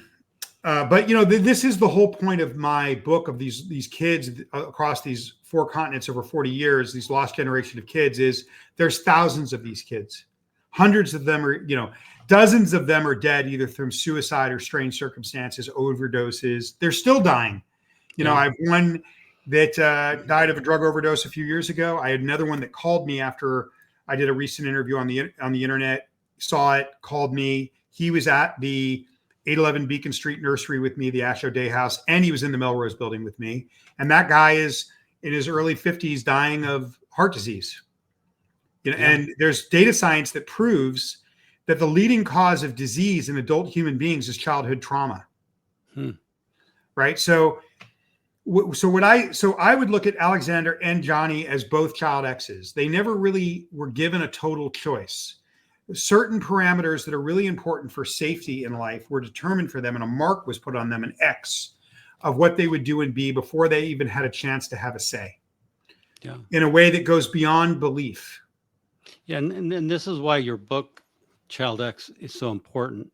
Yeah, and I would encourage. Yeah, and I don't know when this is coming out, but I really want to get this message out of the lost children, because it is something that people don't know about, and I've thrown myself to the wolves in a way, because I don't want this. These kids are getting older, and I don't want them to age out or something to happen where the story never gets told. It's a huge part. It's the motivation for the book. Okay, yeah. So if you want to support me and you want to know what happened to these kids, systematically mechanized in an industrial destroying of the child mind, and you want to understand how it happened, excuse me, please pre-order my book. Yeah, and let me put it up on Amazon. If you pre-order the book, the publisher will put more muscle into it. Yeah. And I think that it will fill in a lot of the gaps. A lot of people don't really understand. And there it is on Amazon. Yeah, they don't understand the movement. They don't understand Scientology in relation. They see all these things. I really tried to write an it's the first literary book ever written on the subject of Scientology. It is truly about the lost children of Scientology. And the purpose is to give you an existential understanding of what this thing does to the child mind, whether you're a rich kid growing up in it or an inner Navy paramilitary kid like me growing up in it. And so if you want to understand not all these superficial stuff that you see in previous documentaries and biographies, which have been amazing, I'm not insulting them. This is me trying to get underneath the hood and explain to you what it does to the mind of a child. Yeah. And I'm a child X. Lisa Marie was a child X. Yeah. Ben Kehoe is a child X, her son, who grew up going to Scientology schools. Alexander's a child X. Johnny Lewis is a child X. And again, I probably wouldn't be on the path right now that I'm on if it wasn't for Johnny's death, because his behavior was such a remarkable change from the guy that I knew. If you had a vote for the last guy to ever murder somebody, he would have been at the top of my list. So that he hits his head and that behavior changes. And that is actually what got me started on being interested in brain health and traumatic brain injury, which eventually led to my work on The Invisible Machine, which is brain health in the nervous system. Well, let's pick that up on the next on our next podcast. Okay. Because it's a good place to end. I want you to I want to share one more thing. Your graphic novel. Okay. This I wanted to share it because it's very fascinating, the artwork that can come out of suffering and trauma. Do you have a link for that? Yeah. I'm going to put it up here. I just have to. There we go. It should be on. There we go.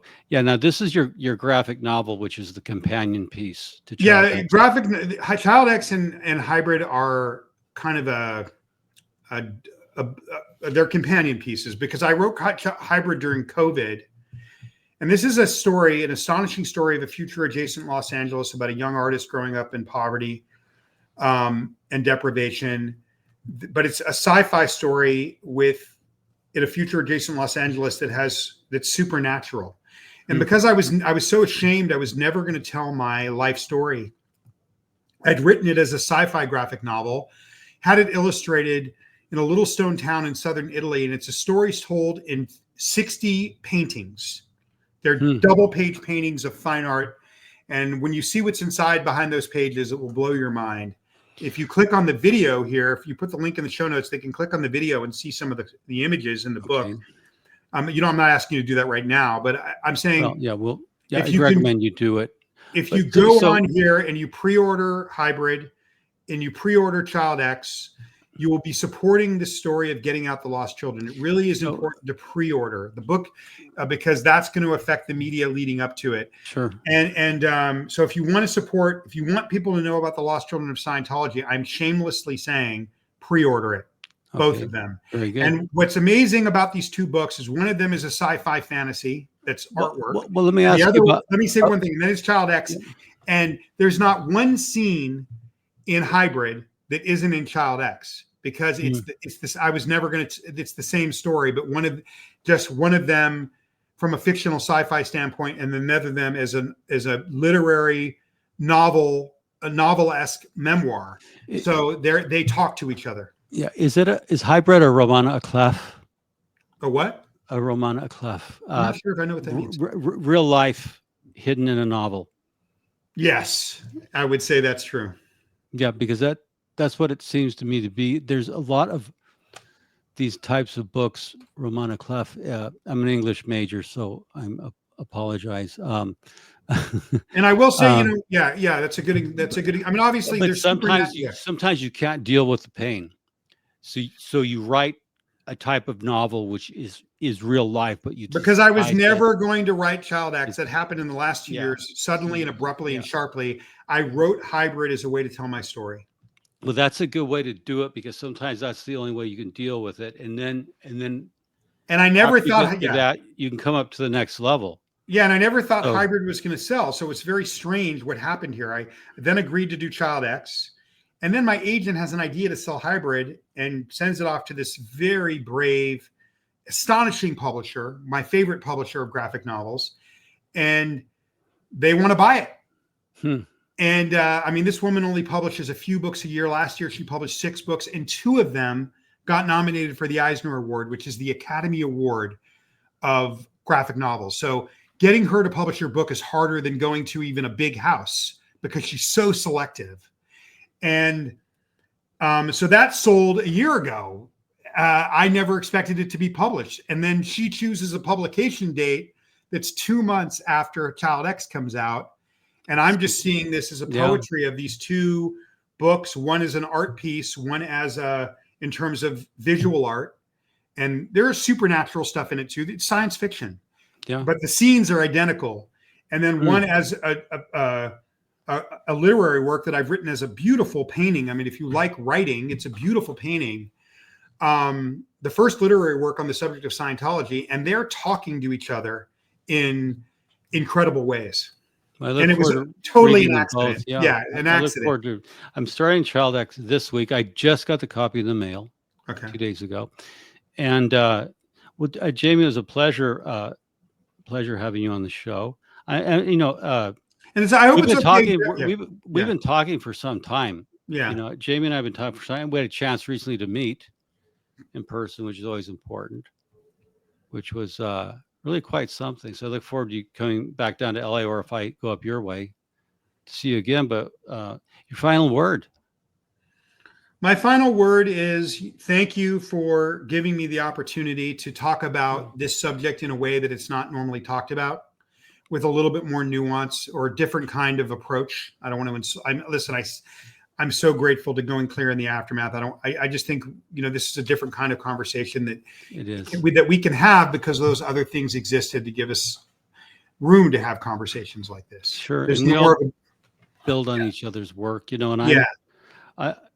in this, and for the audience, thank you for listening. We dealt with some very difficult things. If you were triggered, get help if you need it. Yeah. We went into some really dark areas, but that's when you talk about Scientology, you're going to go down into the underworld, into hell. Yeah, the darkest corridors of Scientology, which is what Kirkus Reviews says about my book, right? And I guess my final word would be, if you want to understand, a lot of people, like when they see documentaries and stuff, they see what happens and they believe it, but they don't understand why it happens. Child X explains why this happens, the mentality that leads to the event of what's happened to these lost generation of children. Why these kids are Child X is it explains the doctrine that creates a world where these things can happen to them. That story that has not been told, and it's vital that people start to understanding what's under the hood that leads to the atrocities that have occurred here. Yeah. Well, Jamie Mustard, thank you for being on the Scientology Money Project on YouTube. I'm going to put all the video up, and we're going to exit. Look forward to your book coming out on the 29th. Be sure to get on Amazon and order it.